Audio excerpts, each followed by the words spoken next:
regular meeting of the Multnomah County Board of Commissioners. Audience members, I want to start by asking you to please silence your electronic devices. I would also like to remind you that in addition to the audience in this room, we have people watching and listening online. So please consider your language in comments and testimony today. Today's meeting is a hybrid board meeting. Some presenters and guests will appear in person and some will appear virtually. For those presenting virtually, please mute your mic when not speaking, and when presenting, make sure to unmute your mic and turn on your camera.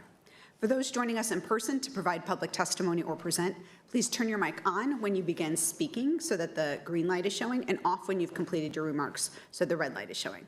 And for all presenters, please state your name for the record before speaking or responding to questions. Before we begin with our regular agenda, I wanted to acknowledge that today many people around the world will participate in the Great Shakeout. And some folks might receive an email or alert on their phones during our meeting if you've signed up to join in.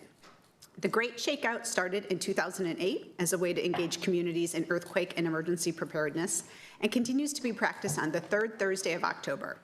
At 10:16 a.m. today, on 10/16, more than 20 million people worldwide will practice drop, cover, and hold, which is the recommended response when you feel shaking.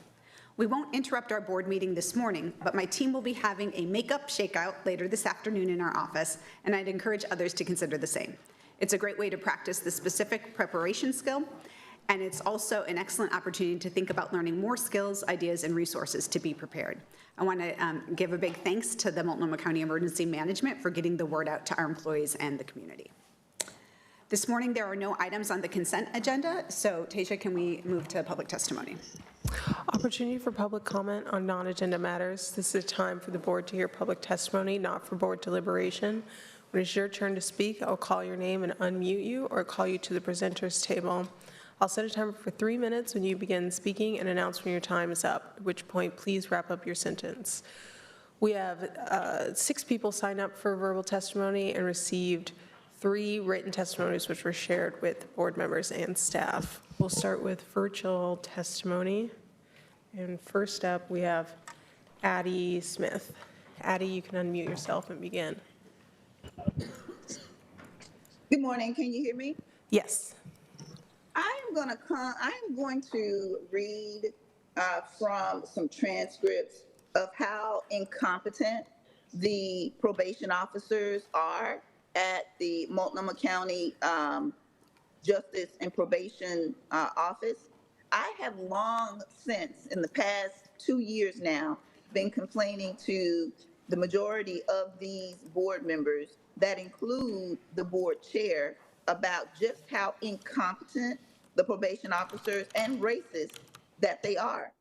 To no avail, because these commission members have allowed them to maintain their employment after violating the law, after lying, after committing perjury to not only Multnomah County Court, but Washington County Court. And these people are allowed to keep their jobs. Amanda Miller is a vile racist. Dorsey Johnson is committed perjury. Jamie Urbina, a white assimilating racist who also committed perjury. I feel myself getting more and more angry. And I've said to this commission before, and I've said to the people who have sat in these commission meetings before, part of the reason why Trump is in office is because of the lack of support that voters, Democrat voters like myself, get from our elected Democrats. I am a 35+ year Democrat voter. That means up and down the ballot, from the local elections all the way up to the presidential election, I have always voted for Democrats, not knowing or even maybe thinking that at some point the Democrats were going to finally respect the African-American vote. And that has yet to happen, especially in fake liberal Oregon, where the racism is very upfront and in your face while they pretend to care about the rights of the African Americans. We only make up 90,000 people in this state. It's disgusting. And I can tell you now, Trump or whoever Stephen Miller's handpicked surrogate is in 2028, that's who's going to win, because I will be sitting at home. Because these people sitting in front of you Those of you sitting in the audience, these commission members continue to allow racists to discriminate against people who have been accused of committing a crime and are on probation. Or, sorry, people who have been convicted of a crime and are on probation. They violate the law. They lie, they commit perjury, and they are allowed to keep their jobs. You should be outraged. The first question should not be, well, don't commit a crime. In Oregon, that isn't a choice for Black people. In Oregon, it happens, and a lot of the times for African Americans, Time. it's innocent.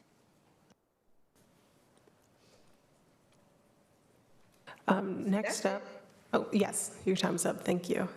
Yeah, I heard you, Tasia. Chair, can I respond? Or just let Addie Smith, feel free to reach out to my office directly. We have been working with DCJ on all of the issues, and there is proper representation here from the board. I'm welcome to meet with you as well, personally, so thank you. Thanks, Commissioner. We normally don't respond to public testimony. Okay, all right, thank you. Right, next, virtually, we have Laura Galino de Lovato. You can unmute yourself and begin, Laura.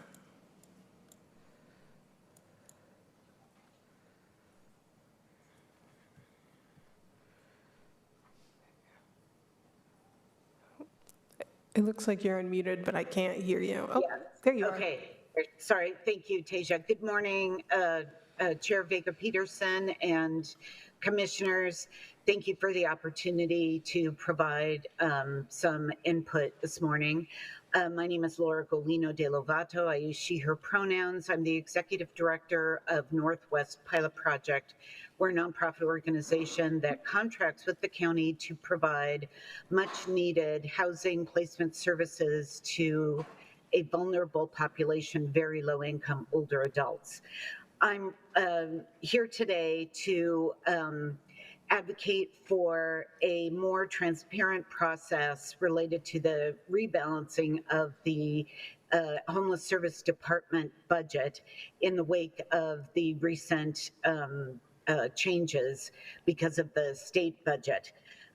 My understanding from what I have seen and heard from staff at HSD, Homeless Service Department, is that there is a potential cut of up to $4 million to existing contractors with HSD, and that likely those funds would come out of funds that are used for rapid rehousing or short-term housing support up to 2 years, that are critical funds in helping us place individuals from and families from shelter or homelessness into permanent housing.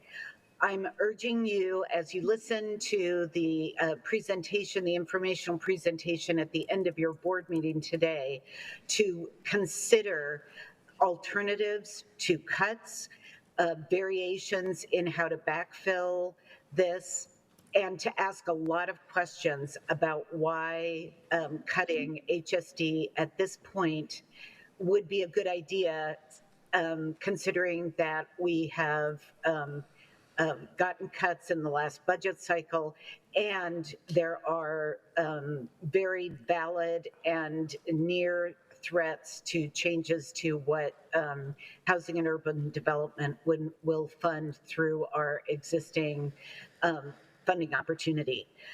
I am very concerned that rapid rehousing cuts will create essentially a backlog of moving people from shelter to housing, especially as we have invested more in shelter and with the state's reduction in funding for eviction prevention. Thank you so much for your time today.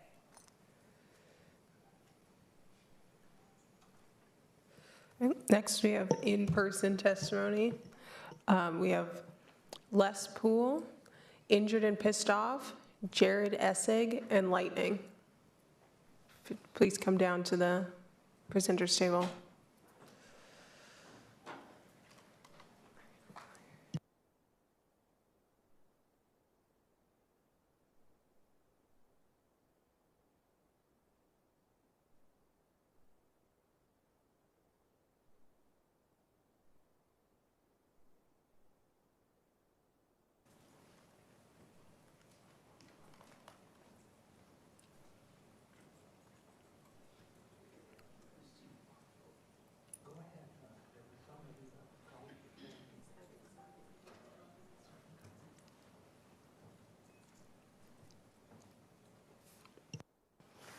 My name's Injured and Pissed Off.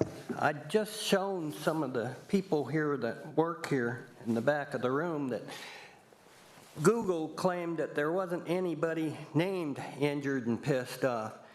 I did more research with AI Overview in Google. Yes, there is a person in the United States whose legal name is Injured and Pissed Off, and they spelled it wrong with a capital O-F-F, and I think there's a period or a space in between it. They need to do some proofreading there. The individual is an activist in Portland, Oregon, and has identified himself as using the name in multiple public forums and city council meetings over the years.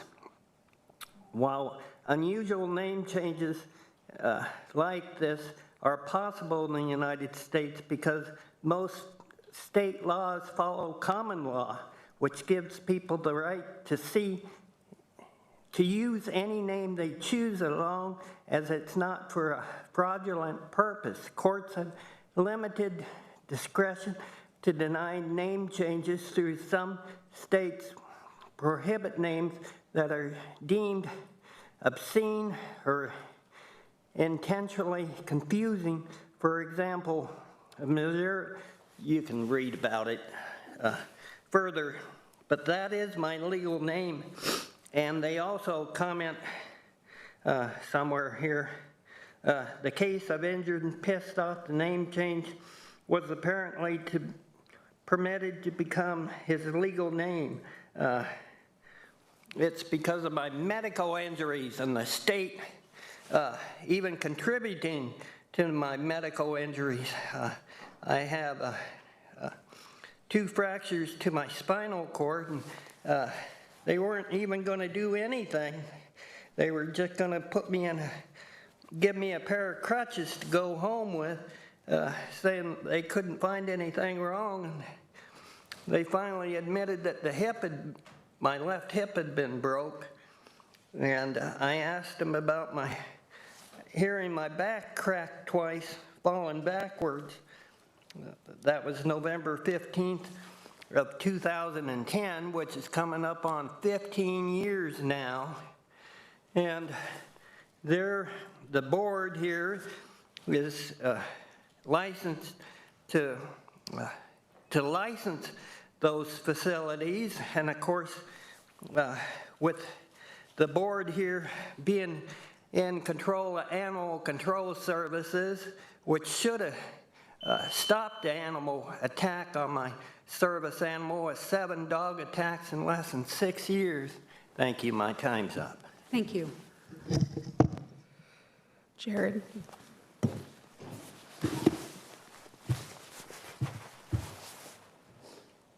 Good morning. Good morning, Multnomah County Commissioners and Trump administration. My name is Jared Essig. I'm representing the Rose City Iron Front. We're an anti-fascist group operating in Portland. I'd like to introduce us to you because there's a need for a definition and division of terms when talking about Antifa in Portland, which has recently been declared a terrorist organization by the Trump administration. And I'm very disappointed in the news media here in Portland for failing to analyze this, and equally disappointed in the right-wing influencers who recently appeared at Trump's roundtable for totally failing to do the historical analysis. Okay, we use the 3 arrows to deface swastikas. That's the main purpose of the 3 arrows. You turned your mic off. We're also an anti-communist group, and I published this image on Wikimedia Commons recently. But most often when you see the 3 arrows, you'll see it in this format. Can you get the video of this? Why is my video blocked out? This is a visual demonstration. It's fine now. Okay, you can see it? If you face forward. Now, when you're talking about Rose City Antifa, can you get a visual of this and put it on the recording, please? Thank you. This is Antifa in Portland, okay? It is a transnational domestic terrorist organization that started in the 1920s Germany. It's a front for the Communist Party of Deutschland, the KPD. Now, the fight between the Social Democrats, this was a paramilitary in support of liberal democracy, essentially, and they fought each other in the 20s, and that's what allowed the Nazi Party to rise. Now, both parties were culpable. Both parties were culpable for fighting each other rather than fighting the fascists, and that's what allowed them to rise in the 30s Germany. And they rose under the pretext of saving Germany from the communists. Now, if you're going to also talk about anti-fascism, you have to recognize that, you know, here's an anti-fascist group also that's been operating in America and Europe. The U.S. Army, like many of us, my grandfathers served in the war effort against fascist Italy and against Nazi Germany. So the Trump administration, you need to be more clear in your definition and division of terms, and you need to do the historical analysis, and you need to actually identify what it is you're trying to deal with if you want to undermine this. Or it's a movement, an ideology. There are some organizations, there's not much funding, maybe there is, but dealing with the organizations and the funding will not disrupt the movement or the ideology. It's simultaneously too much and not enough to deploy the National Guard. Thank you.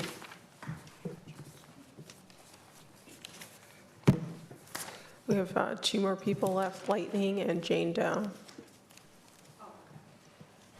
Lightning, would you mind hitting that mic and turning that off? I think that's causing some problems with the cameras. Thank you.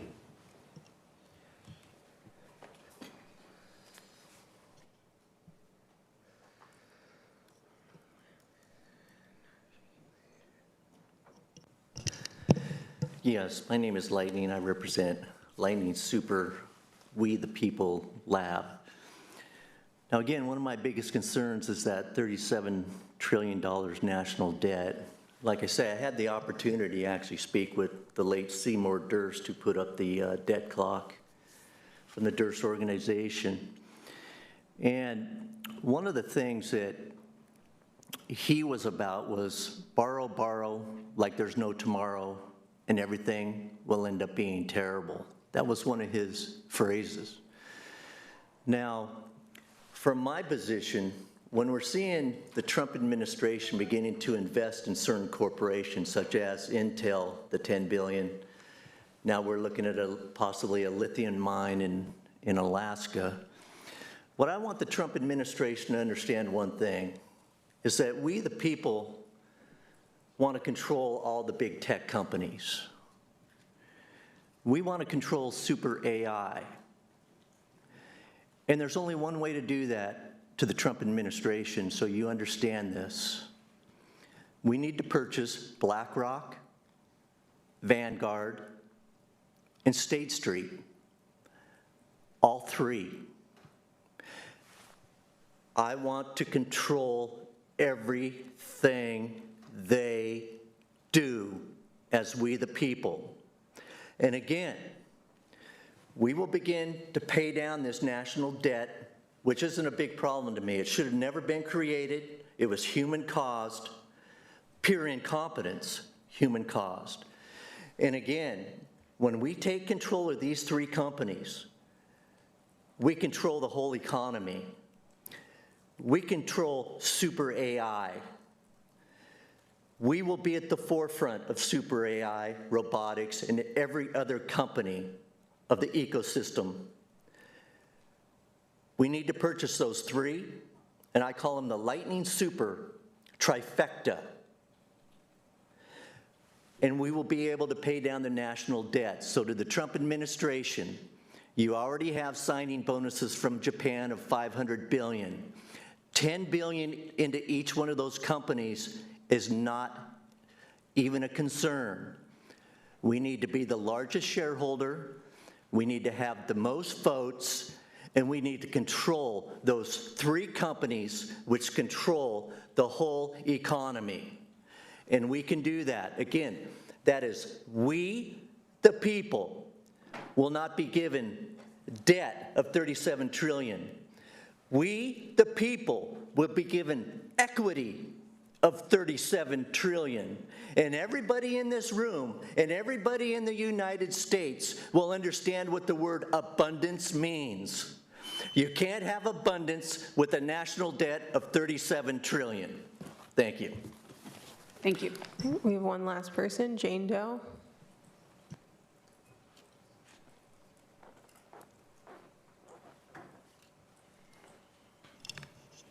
Good morning. Good morning. And thanks for having me back or allowing me to speak again. I am, of course, coming in as Jane Doe, and I spoke with you all last week or gave a small little presentation. And due to the time limit on my public comments, I was unable to finish my statement. So I'm here today to continue sharing my concerns, which I believe warrant immediate investigation. I respectfully request that one of the commissioners meet with me privately so that I can present my information in full. I also ask for assistance in ensuring that I can access the library and other public services without being harassed. Further, when I was here last week, I noticed you guys had made comments about a preschool program. And so I'm just wondering, like, do you all put any type of securities in place for children while they're at school? Because what I'm saying is very real. Thank you. We don't normally respond in during public testimony, but afterwards, staff at my back of the room is happy to talk with you about some of your concerns. Thank you. Thank you. That's all for public testimony, and we can move on to R1. First reading of ordinance amending MCC Chapter 3 Budget Advisory Committees. May I have a motion? Great. We have a motion and a second approval of R1. So I appreciate the high engagement levels that Central CBACs and Amada and OCI has done for working closely with them and the county attorney's office to make these updates to our code that is going to improve clarity and consistency. So I'd invite Amada down to the dais to lead us in the presentation. One moment. Can I see who moved and who seconded? Oh, I didn't say that. It was Commissioner Broome Edwards. Okay. And then Commissioner Singleton second. Thank you. Good morning. For the record, my name is Amada Perez. I'm the director of the Office of Community Involvement, and I'm here this morning to present a set of changes to amend the CBAC code. Changes presented today are in direct response to the feedback that we all received by the Central CBAC when they presented their recommendation letter in July earlier this year. Oh, I have a presentation. Okay, sorry. And Amada, do you Yes. just want to turn off those mics next to you, just again? Thank you. Thank you.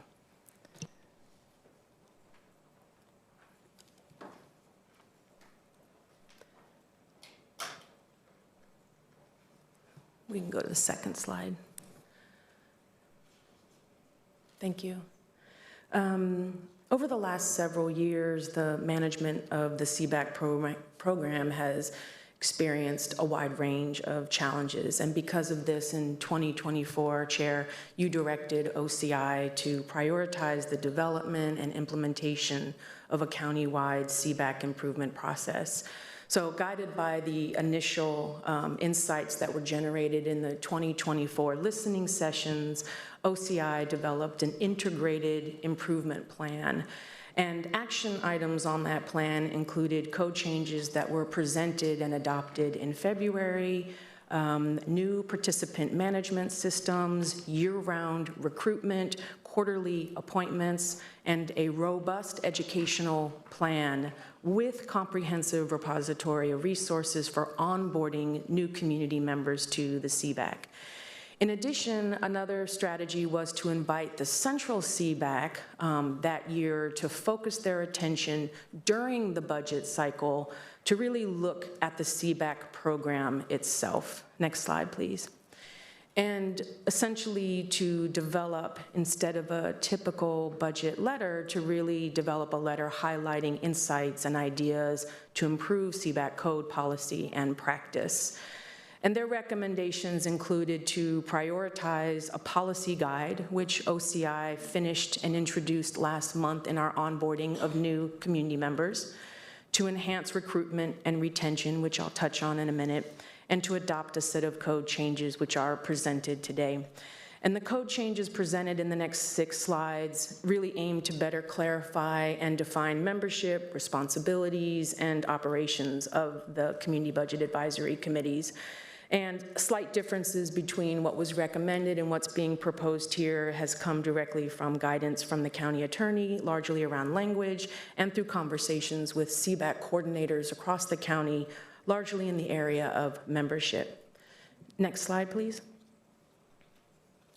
For more clarity and consistency in language, minor edits are recommended around purpose. Next slide, please. And with regard to committees established. Next slide, please. In addition to help remove unclear language and also enhance adherence to the code while supporting CBAC functionality, the Central CBAC suggested changes to membership minimums and maximums. OCI is recommending a change from the original 7-member minimum and 10-member maximum to now be a 4-member minimum and 11-member maximum. Next slide, please. To clarify recommendations, wanted more specific language around potential conflict of interest. Next slide. And changes here are reflecting to better clarify and align CBAC milestone to the budget cycle. Next slide. Specifically regarding dates and aligning the CBAC program with the budget cycle specifically. So these are a summary of the proposed changes to CBAC code, and I wanted to take a minute to speak to other areas of improvement named by last year's Central CBAC cohort. This summer, OCI led a multifaceted, next slide please, led a multifaceted outreach approach in order to enhance recruitment. So summer activities included doing targeted emails, social media blasts, doing neighborhood flyering in each district, and attending community events in person. Next slide, please.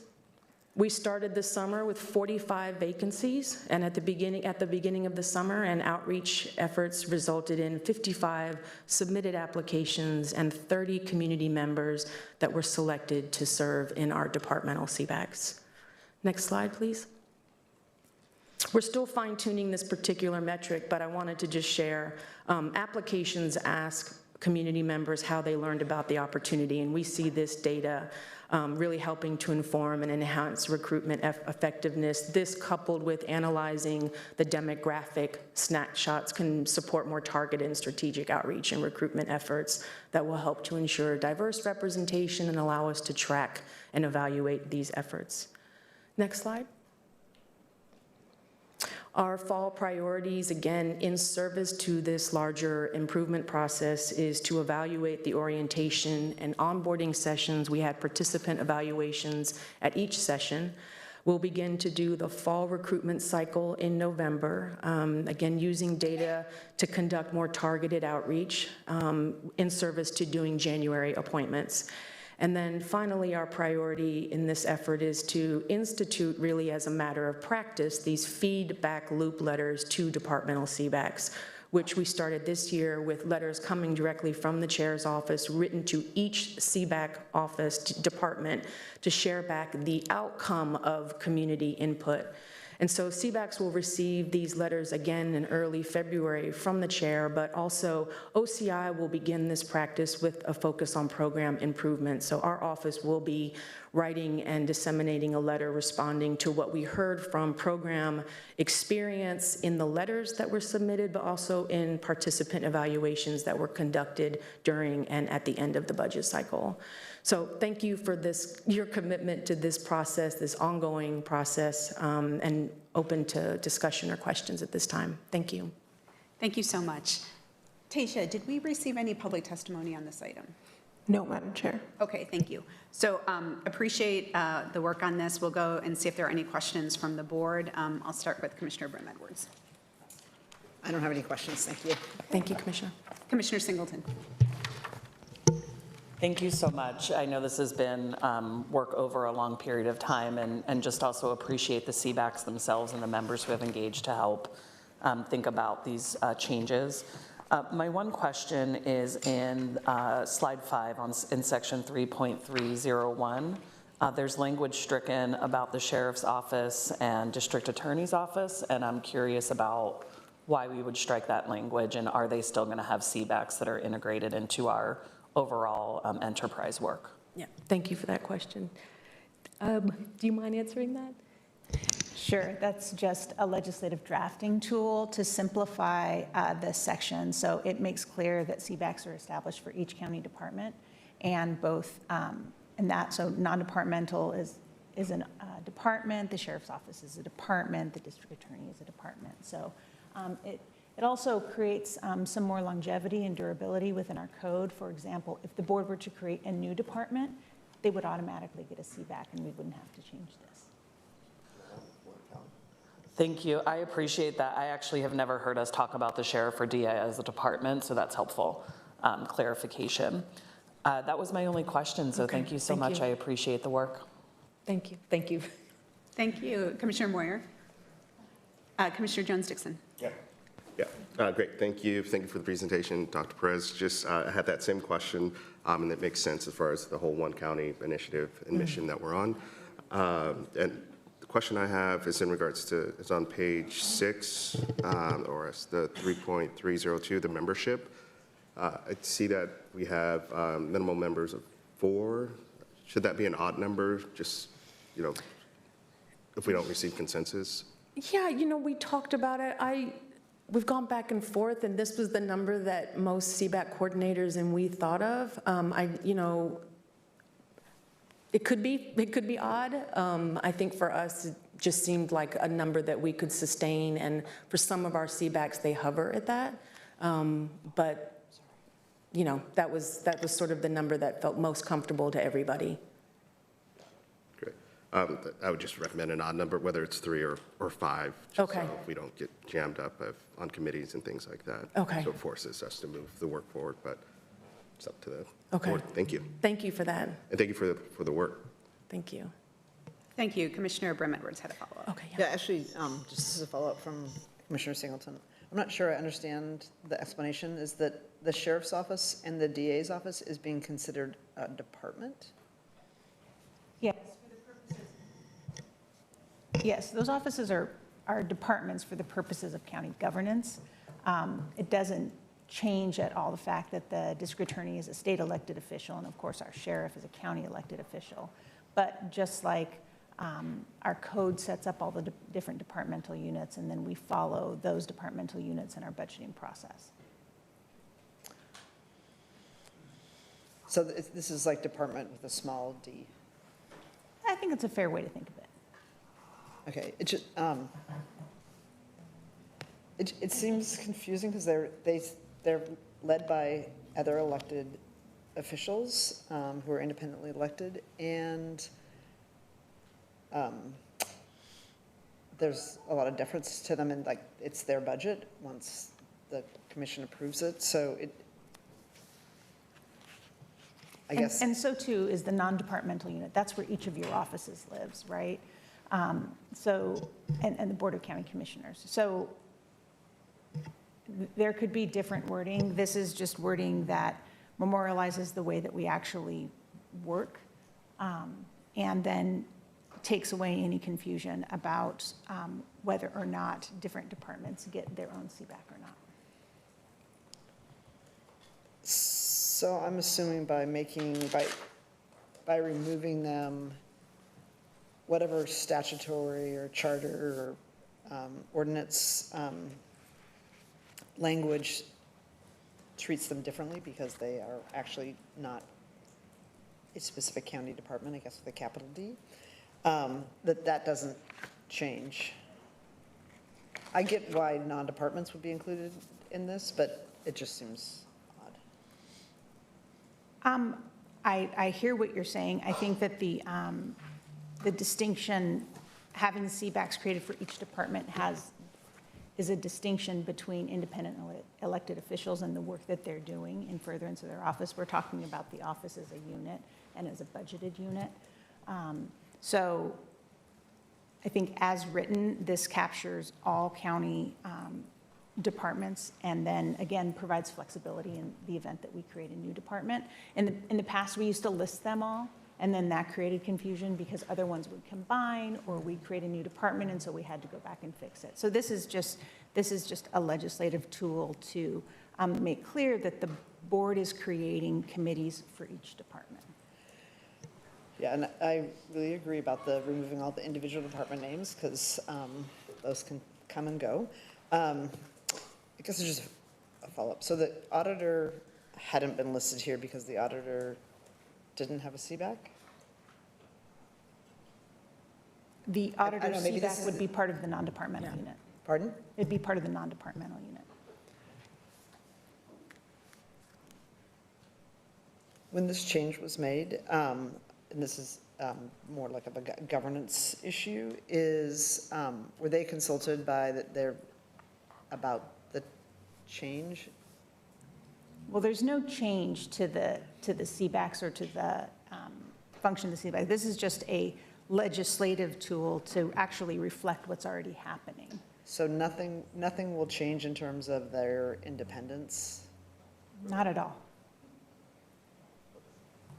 Okay. Yeah, thank you. And I just want to clarify, because this is, when I read that, I thought the same thing, but this is only changing the code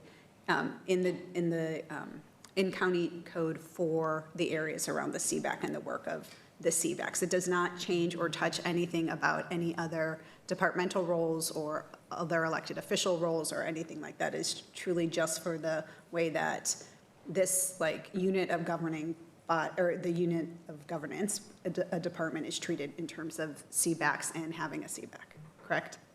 Right. It just makes sure that each department has a CBAC. And then, and the second part is that on board approval, you can create or combine CBACs. Because remember, the availability of a CBAC, it's a community budget advisory committee. So they're created so that they can bring information back to the director of the Office of Community Involvement, and then ultimately this board, as it sits as the budget committee. So the way that this is drafted, and this is drafted, we can draft things in a bunch of different ways. And so we can change and be flexible. This is just, again, it's meant to be durable, right? So, and really reflect what's already happening. So this language is good by me, but if the board would like to see something different, then all we do is do an amendment, create some different language, and move from there. I guess then my one follow-up question, thank you for the explanation. Of the sort of series of changes that are flowing through on the community budget advisory committees, are the other elected offices, the auditor, the sheriff, and the DAs, are they being consulted on the changes that are happening since they're impacted? Yeah, we work closely with CBAC coordinators who each represent that office. So I've met with the directors at the end of last year's budget cycle to sort of debrief and talk about upcoming changes. So I would say the answer to that question is yes, but through the CBAC coordinators who run those departmental CBACs, particularly around the question of membership, but also have been very active in all of the improvement work that we've been doing as we try to do that as collaboratively as possible. Great. The CBAC, the coordinators, they actually work in the offices. Exactly, so, right, thank you, right. Thank you. Yeah. One follow-up, Commissioner Singleton. So I appreciate some of the last comments that you made, and I would actually be more comfortable if we continue to call out the sheriff and the DA, maybe not non-departmentals, but I get concerned about in the future that being interpreted differently, and I think it's really critical. The place where we saw a lot of disparities, where we see lack of representation was a lot of our public safety CBACs. And so I think it's critical that they're working with you, and I know that that's happening in practice now, But I would be more comfortable if we put that language back in code. Okay, would you like to make an amendment, and would you like a minute to Put language put the language together? Yes. Before you off the language, I'm just curious, was there a reason why the auditor really originally wasn't in? The auditor's office is part of the non-D offices. Just like each of your offices, Yeah. in my office, is part of the Right. non-D. Mine too. Yeah. It's just headed by a different elected. Yeah. Just like your offices are headed by an elected, yeah. Yeah. So Commissioner, if I could, to speak to Commissioner Singleton's concept of an amendment, it would actually be relatively simple. It would be an amendment to include Sheriff's Office and District Attorney. So we would just unstrike that language. So to reestablish the language Sheriff's Office and District Attorney in Section 3.301. I would like to make a motion to amend the language to include the Sheriff's Office and the District Attorney in Section 3.301. Second? We have a motion and a second for an amendment. Any discussion? Okay. All in favor? Aye. Aye. Aye. Okay, the amendment passes. Thank you, Commissioner Singleton. All right, thank you, Amada. All right, so can we have a roll call vote on the, on R1 as amended? Commissioner Moyer? Aye. Commissioner Singleton? Yes? Commissioner Brim Edwards? Commissioner Brim? Yes. Yes. Commissioner Jones sticks out? Yes. Chair Vega Peterson? Aye. The first reading of the ordinance is approved, and the second reading is scheduled for October 30th, 2025. R2, budget modification number DCJ-001-26, FY26 DCJ state rebalance. May I have a motion? Commissioner Singleton moves, Commissioner Jones-Dixon seconds approval of R2. So this is going to be the first of 7 actions for the board on budget modifications for the Department of Community Justice, the Health Department, DCHS, and the Sheriff's Office. Our last item for today's meeting will be a briefing from the Homeless Services Department to update the board on their state rebalance work so that we can consider actions on that at a future date. Before we start, I just wanted to recognize that this is not an easy time for our staff across these departments. Everyone is working very diligently to determine how to best prioritize our limited resources. I just want to express my appreciation for all of the work during this challenging time, for all of your engagement with our partners and clients who are going to be impacted by these changes that come mid-year. So with that, I will hand it off to Suzanne to begin. Thank you, Chair. Good morning, Commissioners. I'm Suzanne Brown McBride. I'm Deputy Director at the Department of Community Justice. I use she, her pronouns. I'm joined today by Colby Dixon, DCJ's Business Services Manager, and will present 2 budget modifications as part of our state rebalance for DCJ 00126 and 00226. Next slide, please. Following our briefing to the board on September 25th, where Director Pena and Deputy Director Tara Hubbard walk you through the rationale for our state rebalance recommendations, we're bringing forward the technical aspects of the rebalance via the previously mentioned budget mods. The first budget modification covers the loss of nearly $2 million for DCJ based on other revenue balancing. And then the second budget modification relates to carry forward of grant revenue. This results in bringing forward $1 million from unspent but obligated FY 2025 funding into the 2026 budget. And so to go into more detail about that, I'll turn it over to Colby, who can walk through some of the specifics. Good morning, Chair and Commissioners. For the record, my name is Colby Dixon. I use she, her pronouns, and I'm the Business Services Manager for DCJ. Next slide, please. So this slide discusses the significant revenue sources impacted in the rebalance budget modification. The biggest reduction comes from the loss of $2.6 million from our Community Corrections State Grant and Aid, or SB 1145. Additionally, as you'll see on the slide, M57 and FSAP fall within our state-funded pass-through and are also reflected on this slide. Next slide, please. So this, to illustrate which programs within DCJ's current budget that were significantly impacted, this chart shows the program and a high-level description and impact of the reduction in impact. These reductions and more in-depth discussion of impacts to programming were previously outlined to the board in the briefing on September 12th. As you can see from the slide, the most significant impact is to our transition services unit, which ultimately impacts our contracts with our community providers. Next slide, please. So the second board item today that DCJ has on the agenda is for the carry forward revenue that was determined once the county closed the fiscal year 2025. During our FY26 budget process, we make our best attempt to estimate what those are going to be for the adopted budget, but once we close the fiscal year, it really gives us our final number, and as we did last year, we come before you to bring forward that money to be able to spend on the final award. While these are unspent funds, they are obligated to specific contracts to bridge the gap until we get our new awards, or to ramp down programs in case the grant award has changed from the next biennium. Next slide, please. So this slide shows the programs that will receive funding tied to the grant awards. Most of the revenues listed have grants that end on the calendar year. Some don't, but most of them listed up here are required to be spent by December 31st of this year. I'll hand it back to Suzanne. Next slide, please. And so that concludes our overview. As we discussed, DCJ, and thank you for acknowledging, DCJ along with other units have gone through significant cuts. This last round has also, though, had a significant impact on our community providers, and we want to acknowledge that this has been difficult for them as well.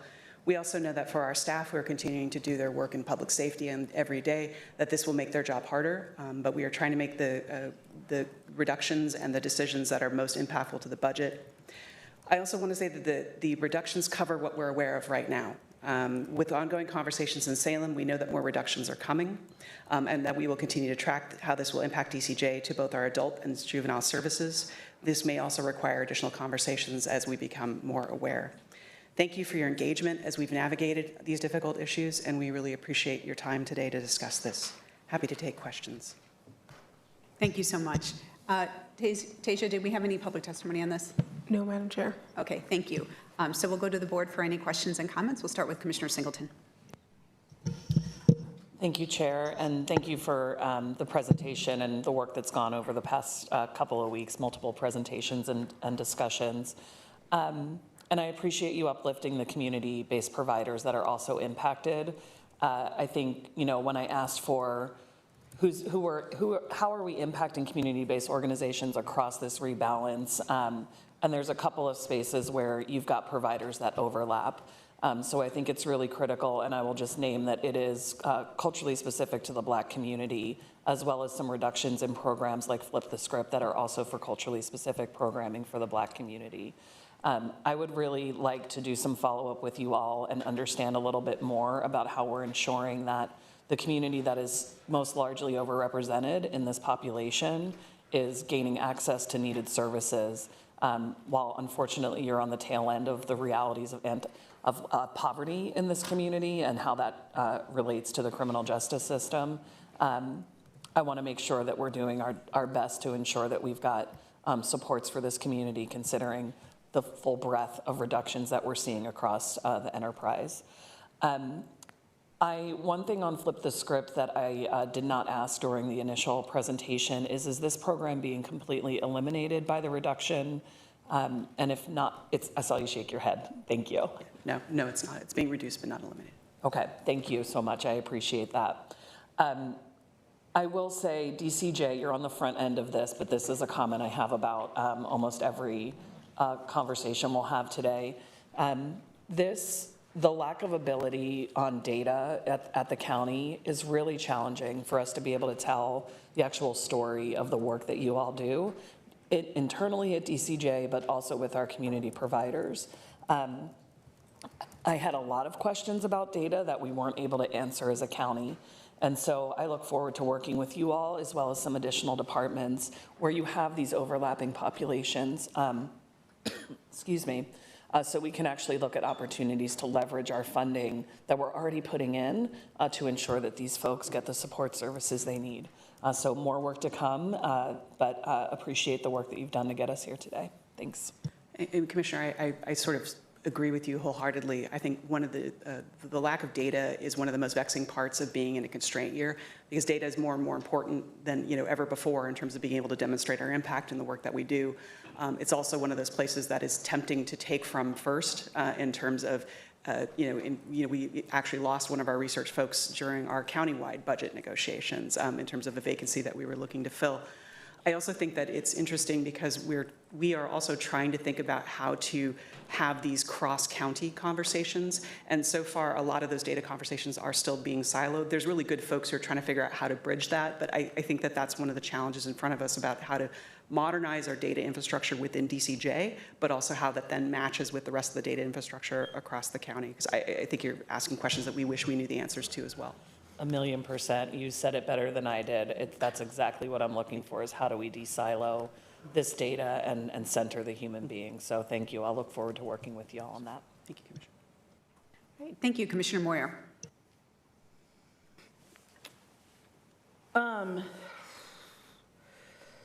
These budget cuts give me a lot of anxiety. I think we're now cutting pretty deeply into core DCJ functions, and I'm trying to wrap my head around what this really means for the individuals we serve. I think I do understand the contracts we're cutting. I don't know if I fully understand what that means for the DCJ staff and what tool, what alternative tools or what their new challenges will be because they don't have access to these services. I think we're struggling to understand that as well because there's, thank you, and joined by Tara, literally came straight from the airport. So we know that there's day-to-day impacts already as we were struggling to make sure that folks were being moved out of housing that we were eliminating. There's already been a lot of scrambling. I think that it's going to mean more work on the daily for every single officer who's working to supervise folks and to try to meet their needs. The reality, though, is that there's also a context that's happening around us where, if it was just DCJ cutting, I could tell you a very clear story about, it's requiring X more phone calls or whatever. But every day there are, obviously updates on other services that are either changing or becoming less available or being prioritized for other populations. And so I don't know, frankly, it's getting harder. I think that's the easiest way to say it. But in terms of, are we going to see more and more folks who either don't have housing or don't have support or don't have that work? Probably. I think that that's reasonable to assume. I know, though, that our staff will work tirelessly to try to make sure that that doesn't happen. But I think it's just an acknowledgement of the lack of resources in this sort of diminishing pool of resources for folks that, frankly, were already hard to get into placements and already hard to get services for. Yeah. So I don't know, Tara, if you want to join in. For the record, Tara Hubbard, she, her pronouns. I think two of the key things that we're going to be able to do, despite this reduction in housing and some of these reductions, one, we're going to be able to work with individuals on supervision to help them change behaviors and beliefs that will allow them to be able to reunite with family. And if we can work with them so that they can have those reunifications, that opens up more opportunities. If they can reunify with a mom or a grandma or somebody that they provide supportive and sober housing for them and also that family relationship, that's one of the areas that we're really going to focus efforts, is helping people be better versions of themselves and bridge some of those relationships. The other, I think, having just toured in Pima and looking at the transition center and that connection with community resources, even if we're unable to pay for them directly. So really building out our relationships with our community partners and figuring out what everyone else in this community is doing and how we can come together to do that. And that's going to be a big uphill climb for our probation officers, but something that they're very good at doing. And I think that's why we took the strategy, this round of reductions, to not touch staffing and to really try to get back to that basic services model. But both of these things are happening at the same time. Our folks are going to work harder and do the work that we know is directly impactful to behavior, but they're going to be doing that in an environment where there are less resources for them to access. All right, thank you so much. Thank you, Commissioner. Commissioner Jones-Dickson. Yeah, great. Thank you. I had some of the similar questions. I just wanted to double check. We've already communicated to the community-based organizations about the potential cuts or adjustments. Yeah, we've been in contact with them honestly, since we knew that these budget cuts were coming down. It is requiring a pretty big change in business practice for us to go as upstream as we can so that people have the kind of notification that you can either ramp or adjust programs or do that kind of work. It used to be when there was more fungible dollars, we had a little bit more ability to carry people over until new contracts came in, and as the budgets are tightening, our flexibility to do that is diminishing, and so it's requiring us to be more communicative than ever before, and I think our providers have been stressed but really amazing in terms of working with us on that. Yeah, great. Thank you. Thank you for just that communication, and thank you for the update. And then a huge shout out to the Director Elkin for just providing all the information as well. It's extremely clear. So thank you. Thank you. Commissioner Brim-Edwards. Morning. Thank you for the presentation and the information. I just have a couple and just clarifying questions. On the overview slide, I'm not seeing a page number, but it's the overview. It just has the net reduction of 1.9 million, and then the grant forward funding, which is a net increase of 981, which means there's an approximate reduction of $1 million. Is that like my math? No. Sorry, no. So they're two separate items, right? So we can't use any of the carry forward to offset any of our rebalance money. They are obligated to very specific activities within the grant awards, and so they don't fill any of the things that we had to reduce in our state funding, and so they're two separate items. That's why I pulled them apart in APRs. Is the 1.9 is kind of everything that we got, so that's already like anything we got extra and anything that we lost, like that's the net total that we have from just state funding pass through or any federal funding pass through. And then the carry forward is they can only be used, they're already obligated in all of our provider contracts. None of that is personnel. We spend all our personnel, and then we carry forward a lot of the contracts that potentially have to be fulfilled for the last 6 months of the award cycle. So they're very separate dollars, and the 1.9, like technically from the SB 1145, it was 2.6 million that we lost, and so from some increases and other decreases, we netted out at like 1.9 from any kind of pass through from the state or federal. So is the grant carry forward is, if you think about it just as a whole separate bucket, yeah. Would that have happened anyway? Yes, yeah. So we do it every year for you. Technically, let's say the rebalance? Yeah, I would say the rebalance is 001, and then the carry forward is 002, because they are very separate. We're hoping to use less of your time and come before you with all of the things instead of, again, I would have to come before you and bring this anyways. We do it pretty much every year because a lot of our awards are 2-year, and whatever we don't spend, we want to recognize in the second year and spend those dollars down before the award ends. So yes, it would have been. So this is just a normal. Yes, yeah, we did one last This happening November at the for same you. time as the Yeah. rebalance. Yes. So within the rebalance numbers, it's just, I looked through all the materials. It appears that they appear to be all contractual service reductions, so no county staff FTE.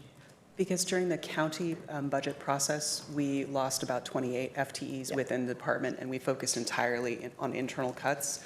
During this process, though, because it came afterwards, that's why it forced us to then go out and look at contracts. And so it sort of was, we had tried to sort of cut to the bone as much as we could during the county budget process when we were dealing with constraint there. And as we came into these reductions, the next place for us to go was contracts. I will say the only technical piece of that is you'll see that we're bringing in FSAP dollars. That was proposed to be cut in the governor's recommended budget. So when we found out in our budget, we moved that FTE over to SB 1145 to fund that because the caseload is there regardless. And then when we found out we were losing those dollars but gaining back that very specific funding, we moved the FTE over. So no loss of FTE, but it impacted like how that FTE was funded. So you'll see that in the APR. So this is my next question is less about the vote on this specific package, but more sort of thinking ahead. With the sheriff potentially ending closed street supervision, is there anything in DCJ's budget between now and the end of the fiscal year that you would anticipate might be significantly impacted by if there was a shift?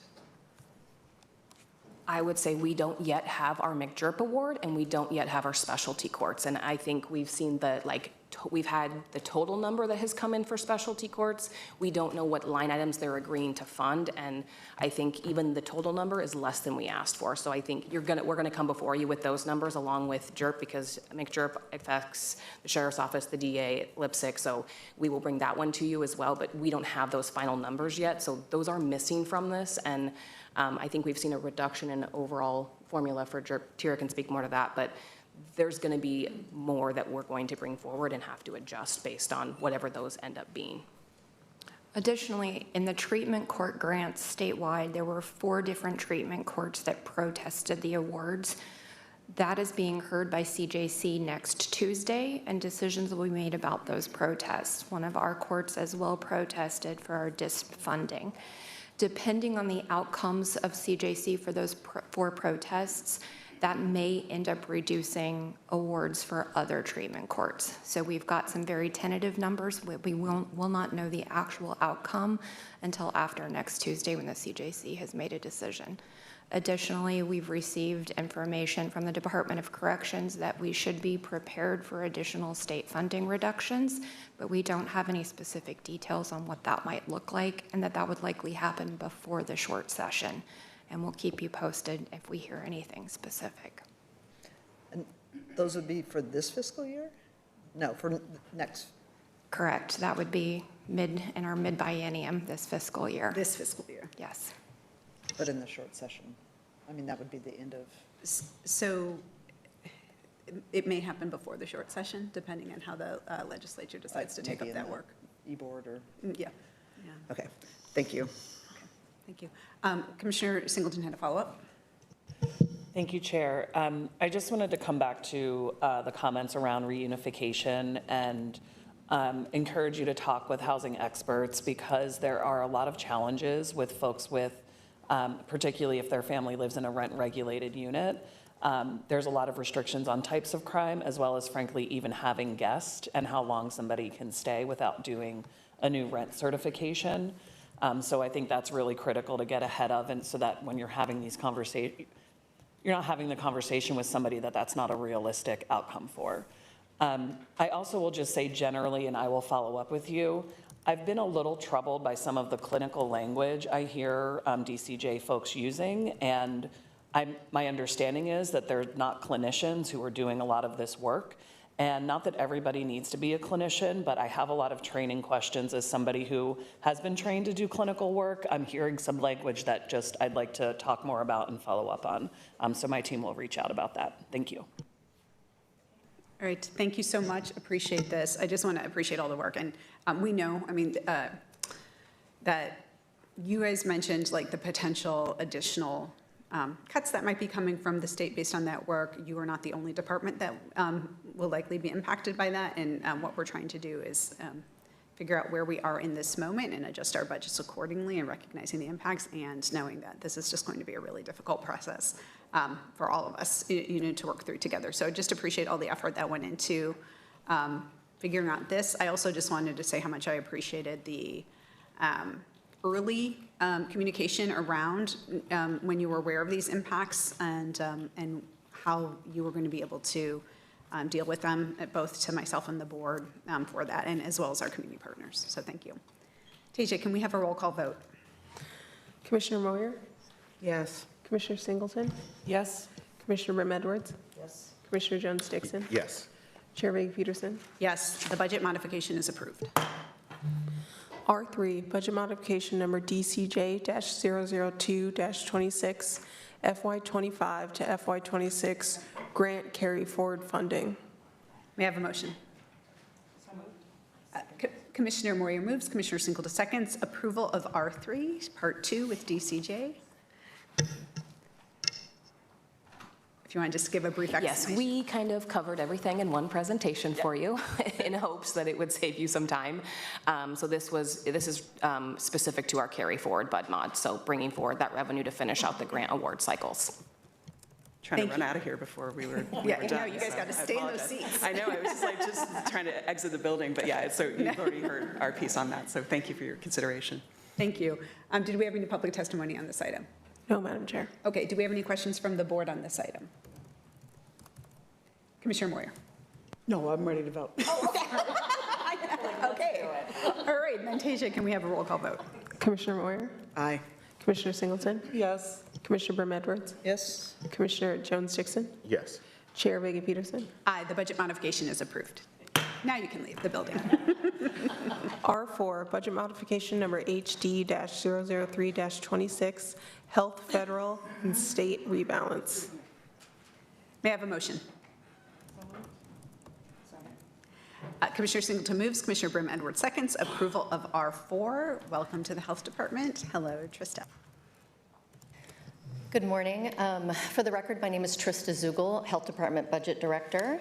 I am here to talk about our fiscal year 2026 fall budget rebalance. The budget modification in front of you includes changes to the Public Health Division, the Behavioral Health Division, and Integrated Clinical Services Division. Starting out with Public Health, the division lost 3 federal grants, including a reduction to REACH vaccine programming. This is a reduction of $222,000. This was a second supplemental grant to the Based Racial and Ethnic Approaches to Health REACH grant with a focus on vaccine strategies for reaching specific populations. The elimination of this grant is unexpected and prevents our implementation of a train-the-trainer model for trusted partners regarding culturally specific vaccine outreach to build vaccine readiness and our ability to coordinate community-specific events. The division also lost the BJA STOP grant. This is a reduction of roughly $350,000, and the cancellation of this grant was also unexpected, with the communication indicating a lack of alignment with federal administration's approach to community safety with a stronger focus on policing. The contracts funded by this grant were with Sun School Leads, and the work was funded was violence prevention work.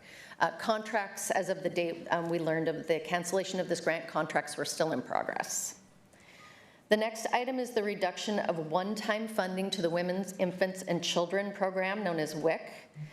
This funding was provided in fiscal year 2025 to address an increase in breastfeeding support workload, and it was intended to provide lactation consultant certification and other training to help keep caseloads up and add to program efficiency.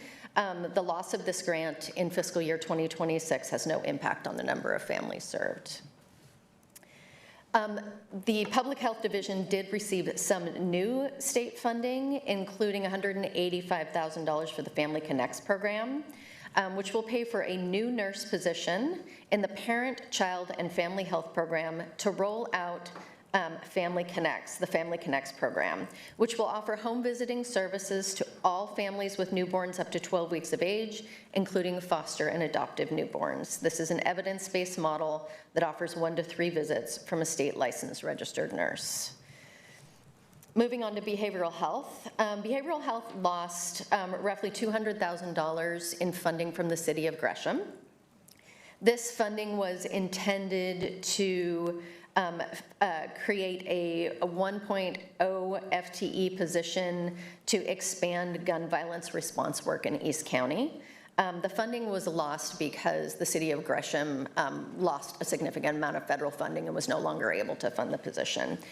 The division is in ongoing conversations with them about potential ways to fund this in the future, but nothing has been decided as of this time.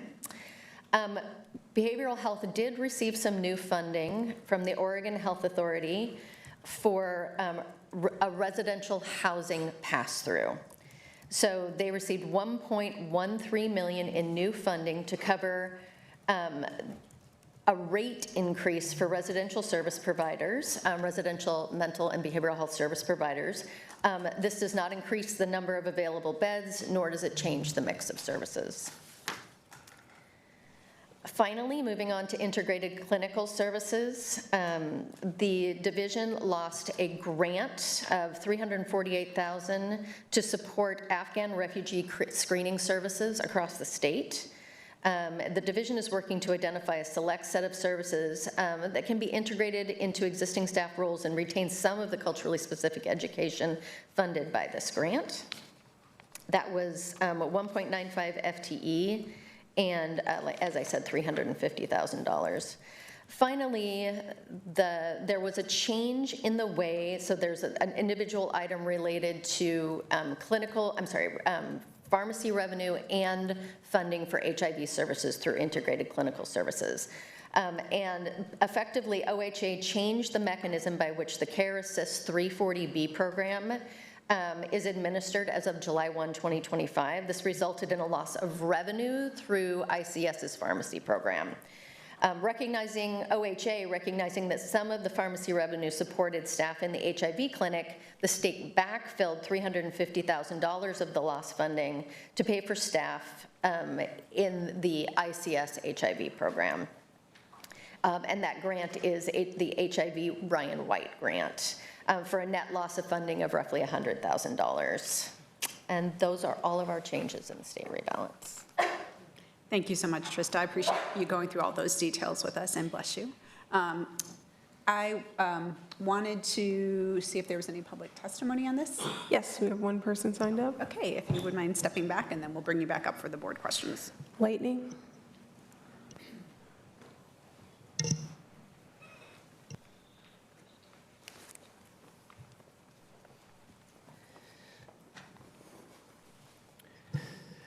Yes, my name is Lightning. I represent Lightning Super We the People Lab. One of the things I want to have very clear, at least from my understanding on this type of presentation, is when we're saying we lost the grant, I want to have a clear understanding on why that has happened. Is it the terms and the conditions of the grant? Is it your sanctuary policy might have a conflict? I want to have a clear understanding when you're using the terms, we have lost the federal funding, we have lost the grants. What is the reason for that? I want to have a clear understanding. I've had none of the presentations here have brought that forward. And to me, that's the most important issue here. Can these grants be to where they can be given out? Although you've lost them, can you make some changes on the terms and the conditions? Can you get these grants back in position instead of suffering such losses for possibly your beliefs and your values? I want to have a clear understanding of this because this is a tremendous amount of money being lost, and it hasn't been brought forward from any of the people that have come up here on why that is.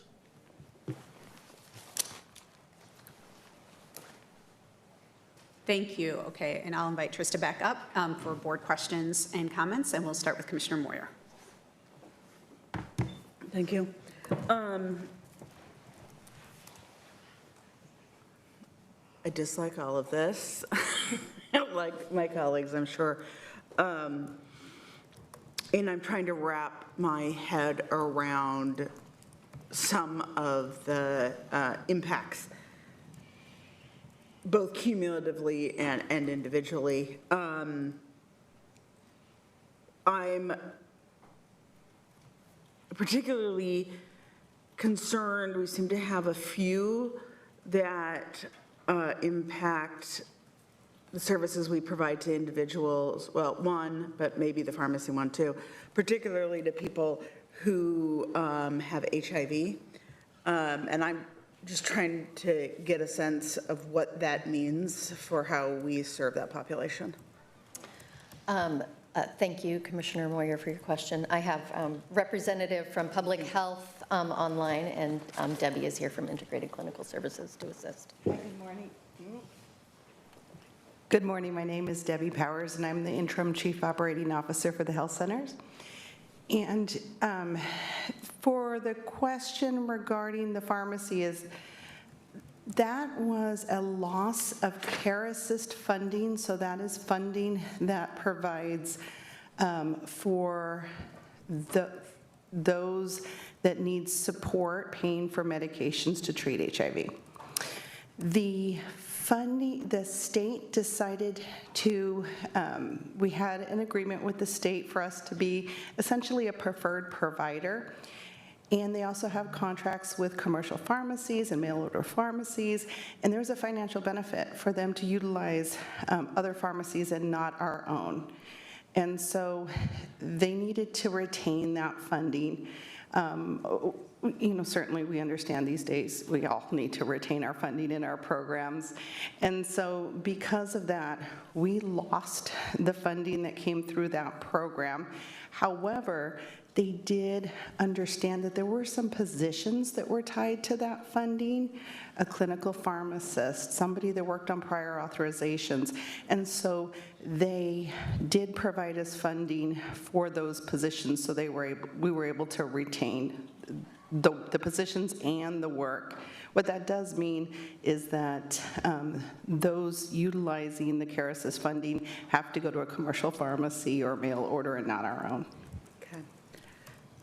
And then, is that different than the cut to the Ryan White? Or are they related? They are related because it's more of a shifting of funding, because they gave us that funding and it went from pharmacy to Ryan White. So all of that to say that the end result is the positions weren't cut, but financially we do have a loss on the pharmacy side from not having the funding that would come in from those Care Assist dollars. And does any of this, and it may not, I just have heard from community members a increase in the cost or a difficulty getting PrEP.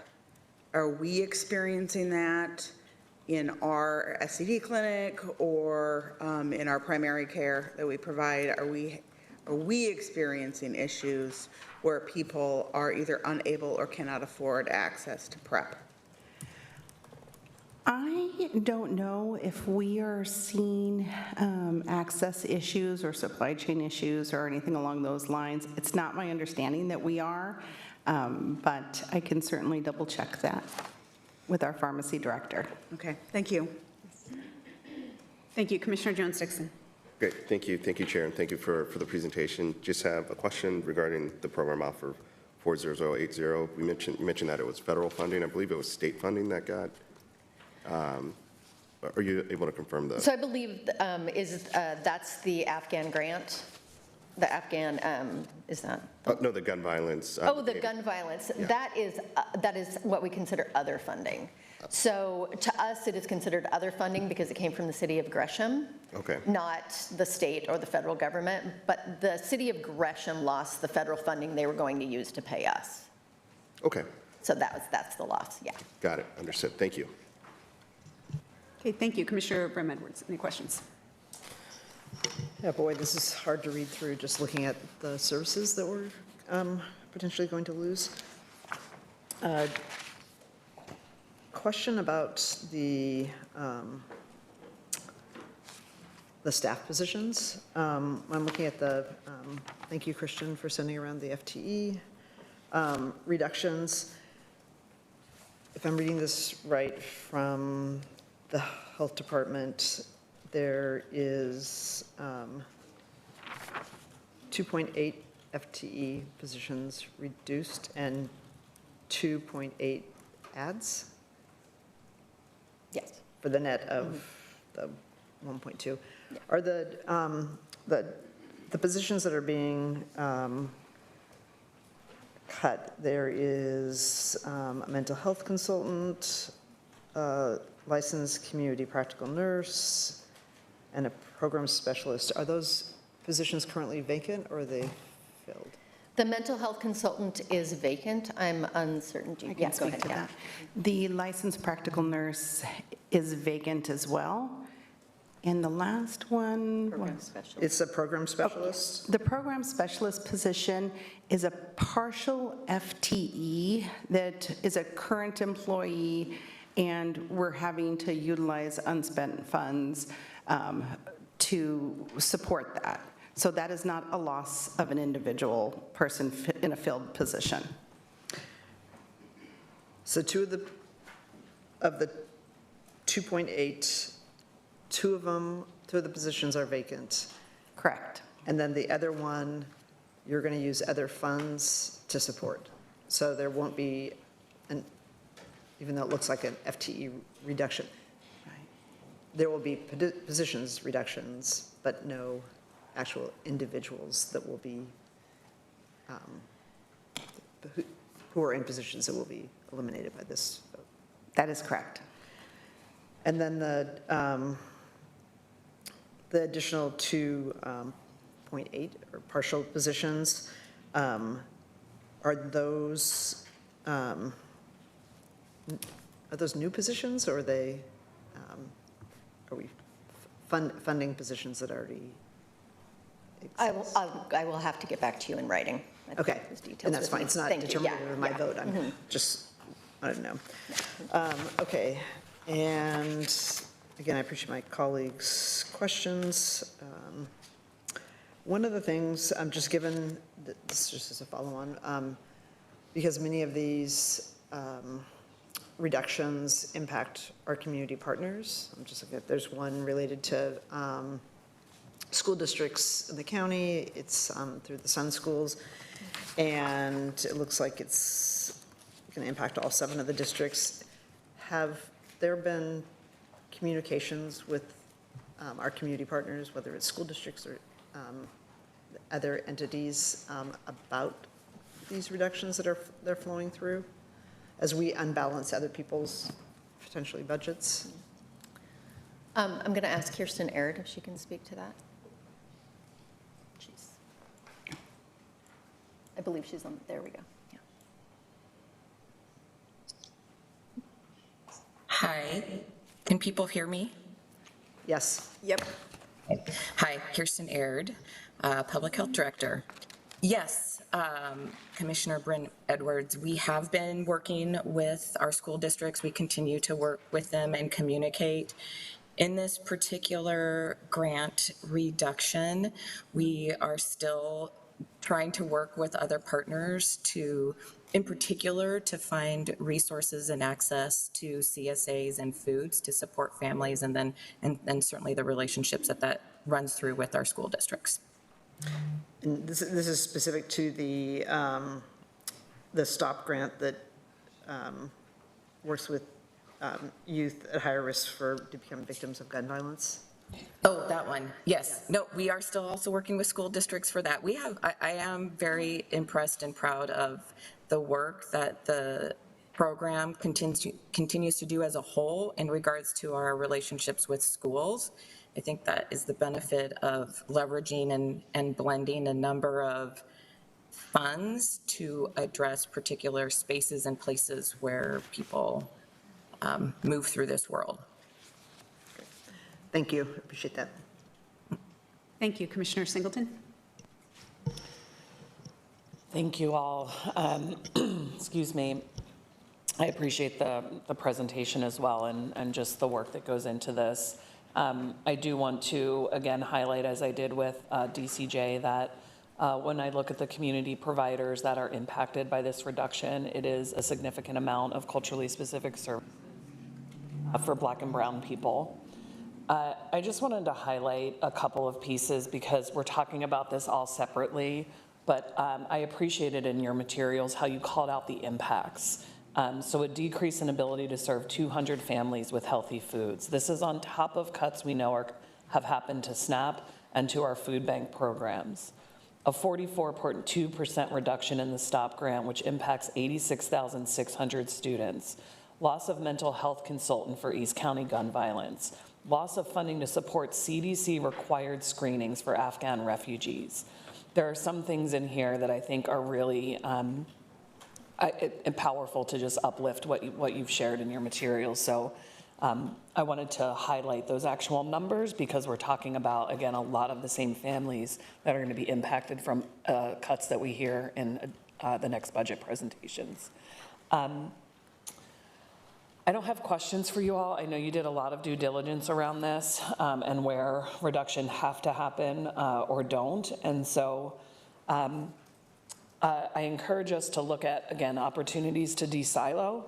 DCHS is probably sick of me talking about my concerns around food security, but I have very significant worries about our community's ability to feed themselves. And that can often then quickly spiral into lack of rent assistance. So I know you all know this. As much as we can start to figure out how to come together across these departments and really find ways to support these families, I think will be really important. Thank you. Thank you. And I will say, Commissioner Singleton, like, we are at the executive level having those kinds of conversations about what the impacts are looking like across departments and communities impacted and everything, because we know that it's cumulative. And frankly, I've started conversations not just with Multnomah County, but also with other jurisdictional partners and organizational partners on that, because we know that just like we are, so many other organizations are also having cuts and making reductions that could, have the same, cumulative impacts on the people that we're serving. So thank you for continuing to bring that up and focus on that. Great.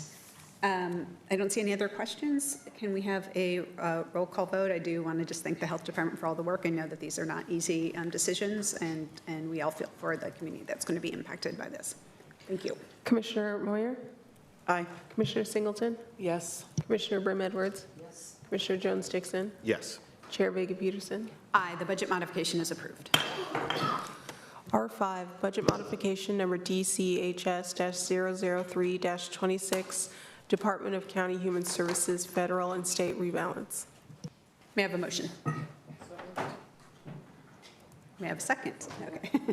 Commissioner Singleton moves. Commissioner Moyer seconds approval of R5. Well, welcome to DCHS. Thank you for being here, Interim Director Rachel Pearl. Good morning, everyone. Nice to see you, Chair and Commissioner. Rachel Pearl, as the Chair said today, I'm filling in as Interim Director for DCHS since our Director, Mohammed Bader, is out. I'm also the Interim Director for Preschool and Early Learning Division. We are going to be sharing with you our budget modification for DCHS 00326, Department of County Human Services, Federal and State Rebalance.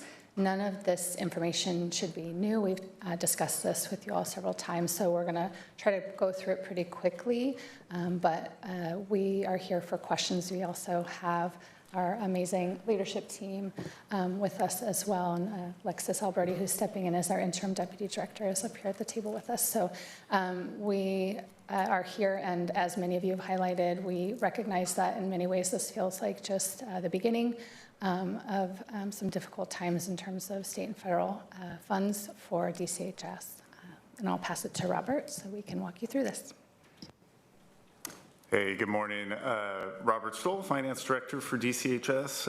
As Rachel said, we're just going to do a quick refresher of the DCHS rebalance budget. This is nothing new. This is exactly the same as what you saw previously. So we go next slide, Tasia.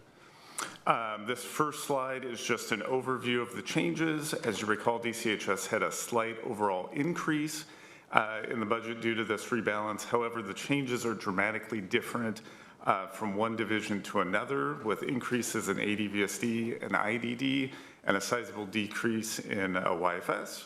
And we'll quickly go through each of the divisions sort of as a reminder of what we've covered previously. Next slide, please. You may recall ADVSD had some changes in the Medicaid Title 19 area. There was a reduction in a half an FTE housing navigator position that was funded by the state. The division also reduced a vacant community information specialist and a vacant office assistant position. These were replaced with a program specialist and a program specialist senior position. And additionally, $500,000 is being changed from pass-through to match so ADVSD can leverage Medicaid dollars to operationalize the HMIT SPMI team. Next slide, please. Other changes in ADVSD include reductions in the Oregon Project Independence Program, sometimes called OPI Classic, and increases in OPIM. This also created 2 new positions, a case manager 2 and an office assistant 2.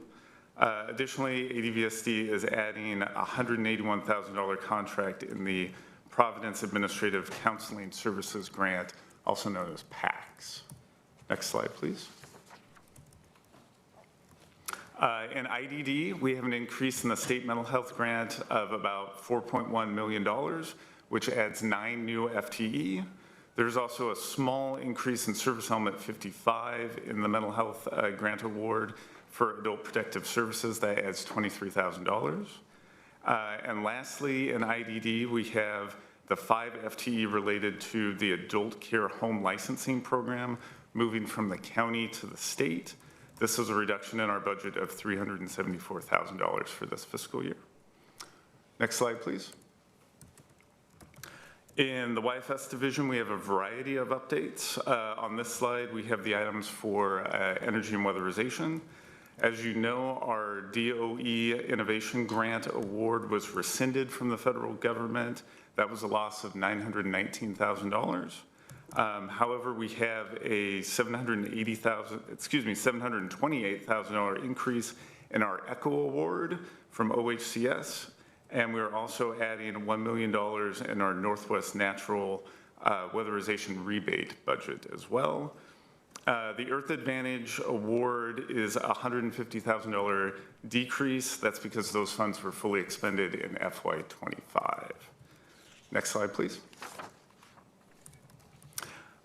In other YFS changes, we have reductions in a Portland Public Schools contract, and we also did not receive 2 ODE awards that we have traditionally received in the past. And last but not least, as you know, YFS is taking a $5.2 million reduction in rent assistance from the state and our ORIDAP award. This also reduces 1.5 FTE. Next slide, please. And then these next 3 slides are summary tables, so you can see each of these changes broken out by division. This first one is for ADVSD, so you can see the net gain in that division. And if we go next slide, Tasia. This is IDD. You can see those couple of changes for the net gain in that division. And one more slide, Tasia. And these are the changes here in YFS, and we can see the overall decrease in that division. And next slide. That is our very brief overview, and we are prepared for questions. Thank you so much. Appreciate the presentation. We will go to the board with questions, and I believe I think it's actually Commissioner Jones-Dixon. And I don't have any additional questions.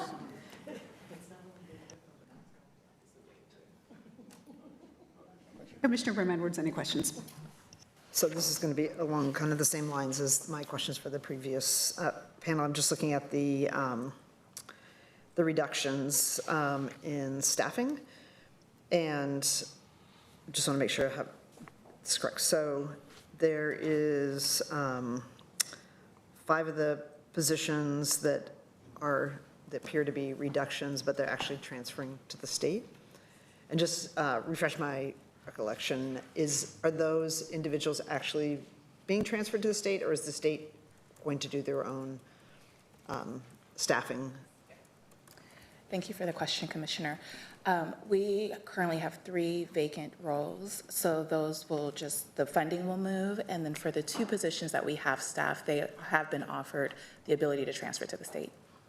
So are the three that are vacant the program specialists or the program specialist senior? I'd have to double check. Okay. So essentially, there's not a net loss of employees in the roles. Okay. And then The community information specialists, it's a 1.7 reduction. Are those, is that vacant or are they? Yeah, those are vacant positions, yep. Okay. And then the weatherization inspector, I know I asked this when we had the discussion previously. Is there, on all the things related to sort of weatherization and utilities, has there been discussions with the city of Portland about the Portland Clean Energy Fund? And again, this is like the county is doing work that I'm sure started before the Portland Clean Energy Fund existed, but they now have substantial resources. So I'm curious about whether we've had discussions about whether they can partner with us on some of the things that are being cut, but they now have pretty substantial resources to support. Yeah, thanks, Commissioner. So I think there have been some conversations, and I don't believe Lori's, you are, oh, okay, you are here, I didn't see you. Okay. Lori's here. Good morning, Commissioners. Lori Stegman, Youth and Family Services Division Director. Yes, we are in conversations and we do have some partnerships with PSEF, so we are pursuing that. We have Armin Tolentino, who's our interim weatherization manager, and so we are definitely working on that. Great, and just as, I'm glad to hear that. It seems like another opportunity to sort of get out of our silos and still provide the services, but utilizing different resources. Would it be possible, again, it's not determinative of my vote, but just to have a follow-up when those conversations and to inform the commission of where we land? Yes, absolutely. Happy to report back. Okay, and are those, there's one weatherization inspector, is that vacant or is it currently? There were two, well, with the federal grant, we were awarded, but then it was not ultimately funded. We never hired those 2 FTE. Okay, so that's a vacant position. What about the, and these are different areas, the data technician, the 1.5? Yes, those positions are currently filled, the 1.5. So those are filled, and the case, what about the case manager too? It's one. A case manager and a data tech. Okay, so there's essentially 2.5 FTE, and they're not going to be backfilled by some other no funding source. Okay. I'm going to just ask that maybe I circle back. I might have a question about Oregon Project Independence, but please go through the, I'm not going to ask it right now. So if I could circle back. Okay. Commissioner Singleton. Thank you, Chair. I have a couple of questions, and I think kind of to start piggybacking on Commissioner Brim Edwards, I'd love to hear those updates about partnerships that were raised about opportunities with PSEF around some of the energy assistance and weatherization programs. I'm also curious where there might be intersections with either our or Metro's climate plans and potential funding that's going into some of that work in the upcoming months. So I just wanted to flag that. I might have missed this on the slides, but there's a program for where your materials talk about reduction of referrals to a housing navigator, a reduction by 50%. How many households is that? This is your LTSS nursing homes and homeless services.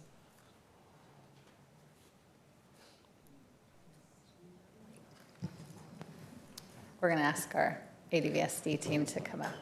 They're negotiating on who's coming.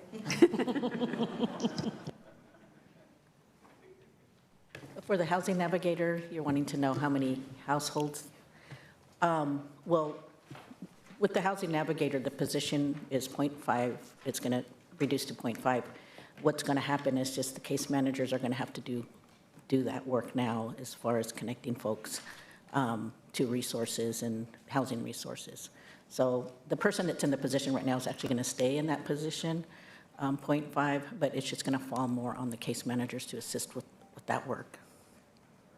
I would appreciate tracking that impact, and if it's a decrease in households, you're able to serve with some of that, because I appreciate the case managers will try to step in, but there's a reason the position existed. Absolutely. And while it's not your choice here, I just would like to know at the end of the day how many households were actually impacted by this reduction. Sure. And I forgot to state my name. I'm Irma Jimenez. Thank you so much, Irma. As I did with other departments, I want to again state the number of folks that are being impacted by these reductions. We see a decrease of 883 households being able to be served with eviction prevention, 25 fewer youth served, and 30 fewer youth served in a number of your programs. Additionally, the households will find out more about what the impact is of the reduction of housing navigation.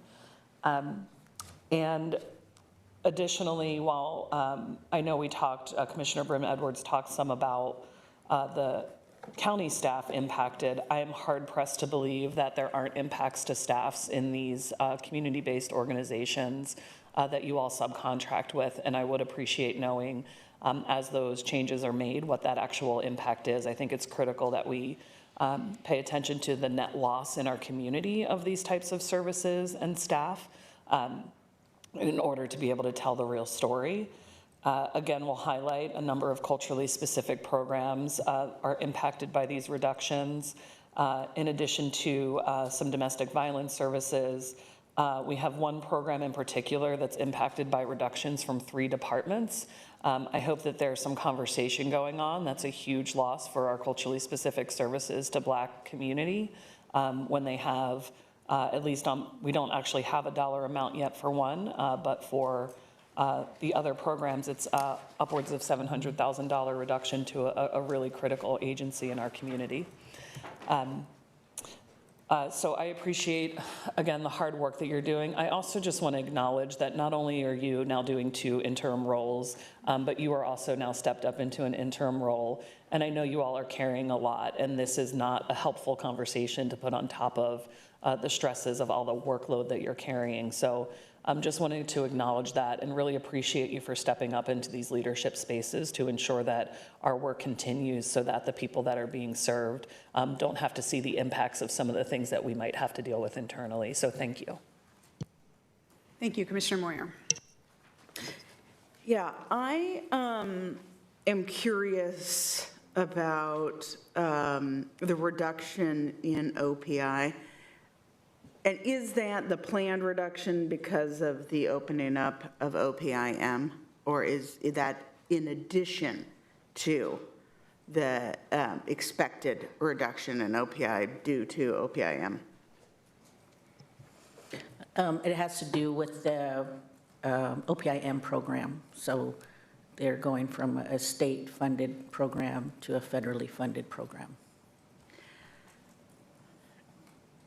And I know we don't have a ton of control, we don't have any control over that. And I'm always pro finding a Medicaid match.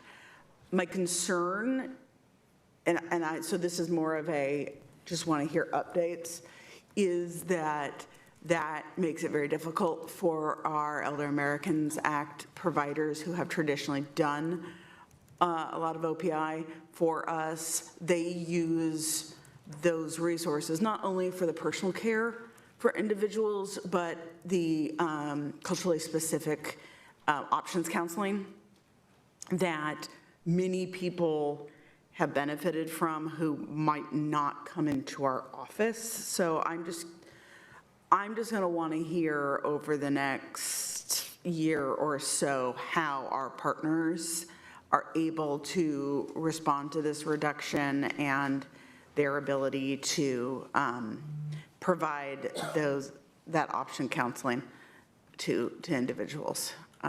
Just because I think we approached Elder Americans Act different than most counties, and so I think it's going to just have a disproportionate impact on underserved communities. Absolutely. Also, I know that we're working really closely with our community-based organizations. Since before when we first heard this news all the way through making the change, and so we're really trying to figure out how we can assist them with any other types of way for them to receive funding. And then they are so creative themselves, so they do a lot of work also, and we try to support them as much as possible.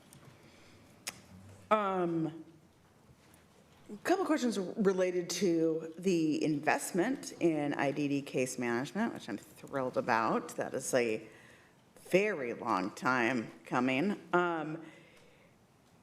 Is there a sense, other than caseload reduction, of some service improvements we're going to be able to provide because people have more time with clients? Have we thought about what initiatives we would prioritize within that? Thank you, Commissioner. So one of our primary goals when we are reducing caseloads is to have more timely support with enrollment in long-term services through Title 19 and K-Plan services. So our goal is to reduce timelines for waiting for assessments as well as enrolling in in-home services, or if out-of-home placement is appropriate, then that as well. So that's one of our main goals. And we do also track how long it takes for individuals who are in partner agencies' care, like child welfare, to get into our program and services. And we to reduce those wait times as well as reducing timelines for temporary lodging for youth in child welfare custody. Great. One thing I would love to hear about as we're able to staff up is how, or can we track the improvement in the amount of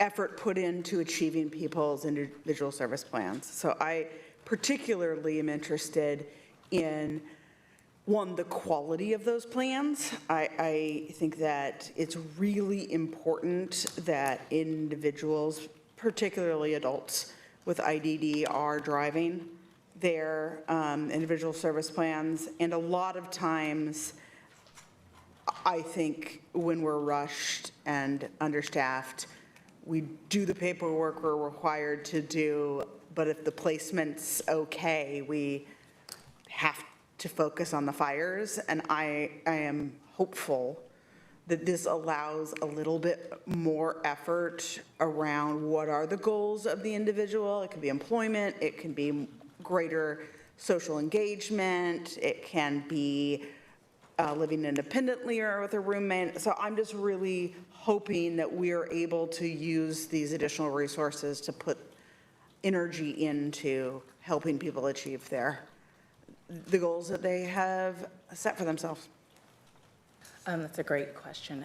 We actually track that through our customer satisfaction survey. So we ask individuals about their satisfaction, not only with services they're receiving, but where they live, their actual case management services, so on and so forth.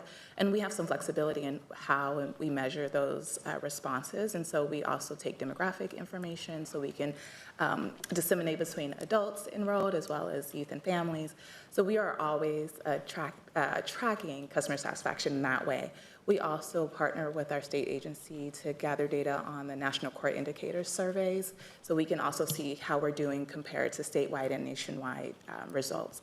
So we are constantly looking at that. Great, thank you so much. Thank you so much. I just appreciate the work. And again, these are not easy decisions for any department or any place. And I know, especially come after a budget cycle where we already went through a process where we had to take many cuts. I just appreciate all of the work for everyone in doing this. I also just wanted to acknowledge that,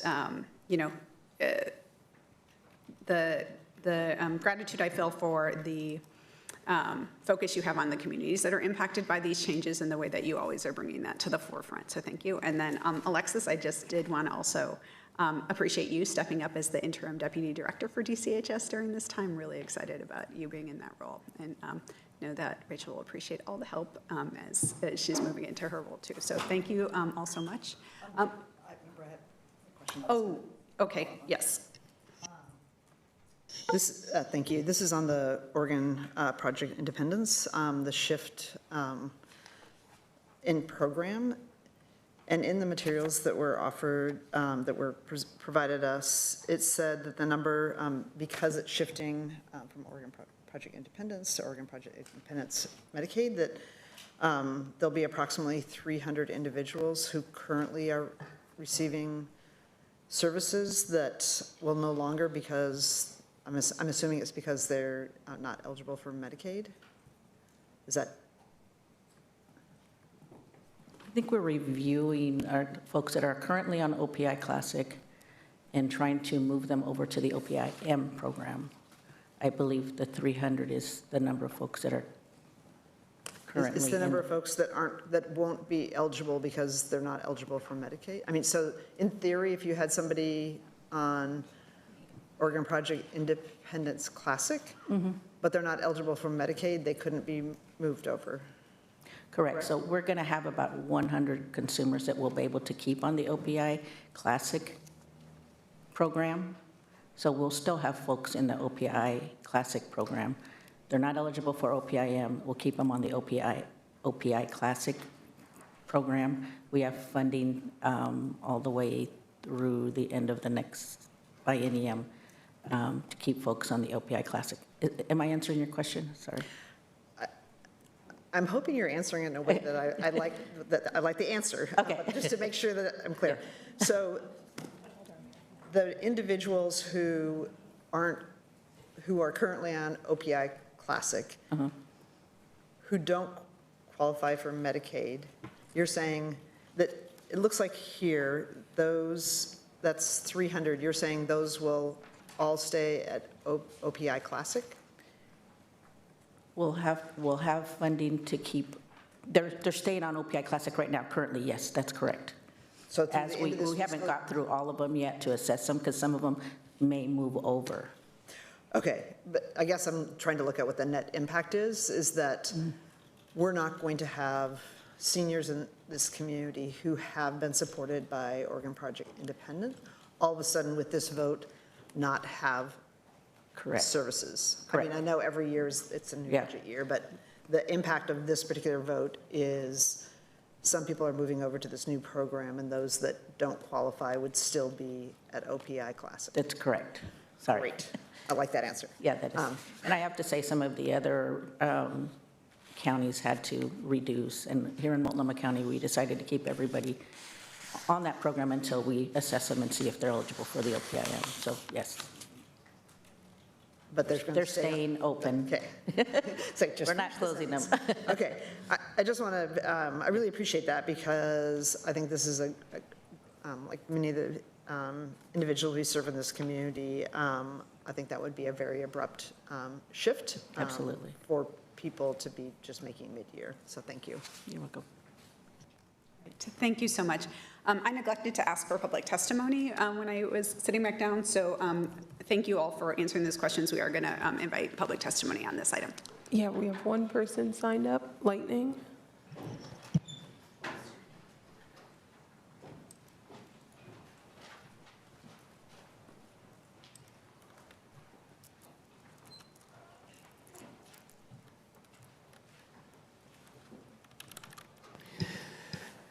Yes, my name is Lightning. I represent Lightning Super, We the People Lab. Again, my concern on these presentations on rebalancing the budget is that I have heard a statement numerous times, federal grants were awarded. So you were approved for these grants, but they decided not to fund you. That would come back to the terms and conditions that they're requesting from you to follow. You have not made that clear to me as a member of the public on why they would approve your grant, award you the grant, but then there's stop your funding. We're not going to fund you. Now, for me not to have an understanding of that, I couldn't approve any of this, because could those grants be reinstated and funded? And do you have legal counsel working on that? And what would be the holdup to stop them from awarding you the grant, which they already did, but just say, we're just not going to fund you. Again, I'm asking the local media companies to make sure I have a clear understanding through at least the Oregonian in the next few days on this issue. This is a very important issue to the community members and the people on why they're not receiving this money. And it has not been stated today. Why would they award you a federal grant and then just stop your funding? Multnomah County, City of Portland, State of Oregon. Why would they do that? I would like to have a clear understanding because this is very important to me to understand that. And it comes back to government relations. It comes back to being able to work with people and say, hey, this is what we're willing to do. And, you know, we might make an adjustment over here, but we definitely want our funding to still come through. Please let us know. We want to work with you. So who's stopping your funding? This is a tremendous amount of money, and your budgets are upside down, and people are going to suffer because of this. And I want the media to give me some answers. And I'm talking to the media because I'm not hearing anything from the commissioners up here.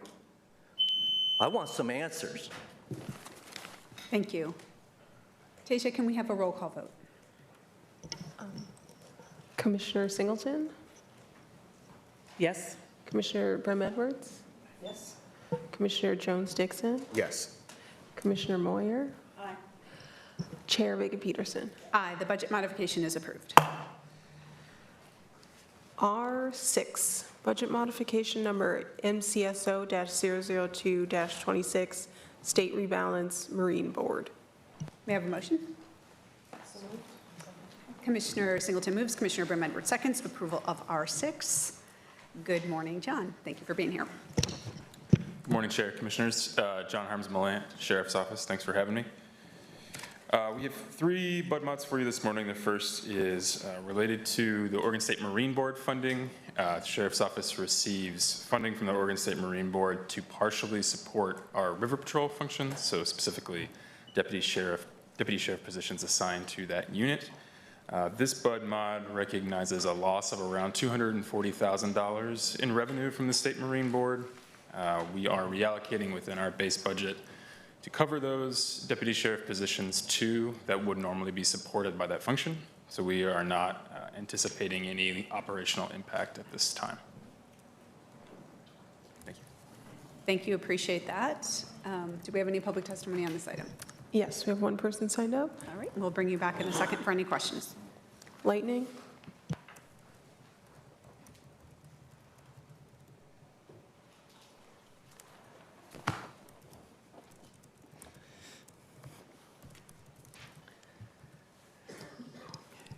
Yes, my name is Lightning. I represent Lightning Super We the People Lab. Again, when I was reviewing the data on this, it appeared as though there was an issue on the sanctuary being a sanctuary city. That was one of the issues why some of this funding was being denied. And that is in writing, and I can go over that data. I'll pull that up and give anyone a copy of it. Now, my concern is that for Multnomah County River Patrol, I truly believe you're just an incompetent, laughable bunch of boats floating out there. You do nothing at all on the waterways. You're illegitimate. You're an absolute comedy club to me. Now, that being said, from the Oregon State Marine Board is that I would like you to stop all funding to Multnomah County River Patrol. Now, they know me quite well. I was previous owner of Columbia River Marina up by the Portland Yacht Club up there, and they pretty much, like I say, tried to set me up and have me run off my property, damage my development project, which I had numerous investors out of Bellevue, Washington that wanted to step in on the marina. And the reality is this, is that I'm a I love the Coast Guard. They are an amazing group. They do exceptional work on the waterways. And I just want to put Multnomah County River Patrol on the cutting block and stop their funding and have the Coast Guard operate these waterways in the professional manner which they do. And the reality, even like Polk County, they just lost their river patrol. And the reality is that at the very least, they should just be seasonal for Multnomah County. Again, they to me are an absolute joke. Truly what a joke is in maritime law, out on the waterways, enforcing anything. To me, Multnomah County River Patrol is an absolute joke. So again, I'm asking from the Department of Homeland Security to shut them down. Shut down their funding. And to you, President Trump, let me say this to you.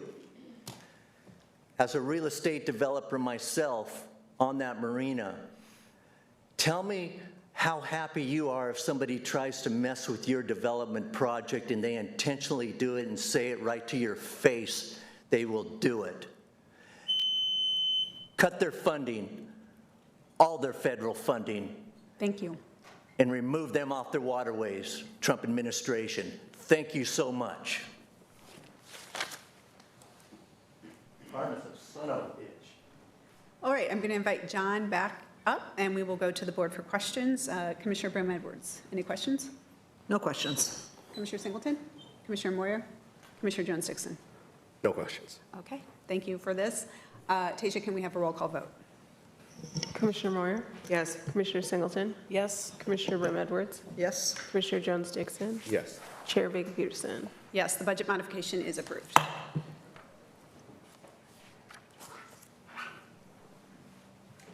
Sorry. R7, budget modification number MCSO-003-26, state rebalance, Troutdale intergovernmental agreement revenue. May I have a motion? Second? Commissioner Jones-Dixon moves, Commissioner Brim Edwards seconds, approval of R7. Welcome back, John. Thank you, Chair. This rebalance recognizes an increase in revenue of around $1.3 million resulting from our intergovernmental agreement, with the city of Troutdale. So as a reminder from our previous discussions, we had a 10-year IGA with Troutdale from 2015 to 2025. We agreed to an interim IGA of 3 years this past June, which you all approved. As part of that revised IGA, we have an increased level of service with the city of Troutdale, and as a result of that, as well as recouping some costs related to overtime that we did not have accounted for in the previous IGA, we recognize an increase in revenue of $1.3 million. Thank you. Thank you. Do we have any testimony on this item? No, Madam Chair. Okay, thank you. We'll go to the board for any questions. We'll start with Commissioner Singleton, Moyer, Jones-Dixon. All right, Brim Edwards? Okay, no, thanks. I just want to acknowledge that, as we discussed in the previous briefings on this, that this is not getting us to full cost recovery for the work that we're doing with Troutdale, and knowing that this is an interim contract as we move forward with the work on the permanent one, that is something that I'm going to be looking for. And then I think the other piece is, having this additional revenue for the sheriff's office is good to help offset some of the costs and some of the overtime that has been spent on this. And then, I'll just be looking at, I think in the longer term, what is the needs and costs for this versus the regular general fund dollars that are going to the sheriff's office on this as well. So thank you so much. Appreciate that. Can we have a roll call vote? Commissioner Moyer? Yes. Commissioner Singleton? Yes. Commissioner Brim Edwards? Yes. Commissioner Jones-Dixon? Yes. Chair Vega Peterson? Aye, the budget modification is approved. R8, budget modification number MCSO-004-26, state rebalance, Senate Bill 1145, community corrections reduction. May I have a motion? Second? Commissioner Singleton moves, Commissioner Brim Edwards seconds, approval of R8. Thank you, Chair. This is our final rebalance item. This recognizes a loss of funding through SB 1145, the State Department of Corrections, of $1.4 million, and backfilling that loss of funding with one-time general fund contingency to the tune of roughly the same amount. As a reminder, the money that comes from Department of Corrections through 1145 pays for jail beds for sentenced individuals who, prior to the advent of the bill, would have gone to state prison, but are instead supervised or in custody locally. And so that is what those dollars support. By providing contingency to cover that funding here, we will continue to have funding for the jail positions and jail beds at Multnomah County Inverness Jail that cover that work. Thank you. Thank you. Did we have any public testimony on this item? No, Madam Chair. Okay, we'll go to the board for any questions or comments. We'll start with Commissioner Moyer. Yeah, I'd like to make a motion to amend R.R8, I don't know why I said dot, with a budget note that has been shared with the commission. I'll read it now. Budget note pertaining to pretrial services. The board requests that LIPSIC provide a report to the board by March 1st, 2026 with a range of options for the board to consider on the county's pretrial systems. The recommendation shall include options that incorporate these considerations: current funding changes and a likely reduction in funding in 2027, design implementation requirements such that labor union protection, design implementation requirements such as labor union protection laws, options that prioritize client-based and public safety assessment, PSA score, liability concerns for Multnomah County for providing pretrial services, legal requirements on Multnomah County to provide pretrial services, pros and cons of returning pretrial services to the courts, and enhances public safety and pretrial justice. I bring this forward because I am nervous about kicking this decision down the road. I do understand a lot of work is going in. Oh, and sorry, I am not the only sponsor. Commissioner Brim Edwards is also co-sponsoring this with me. And then I just want to note that Commissioner Brim Edwards did second your motion, so we can start discussion on it. Sorry. That's okay. Thank you. Sorry.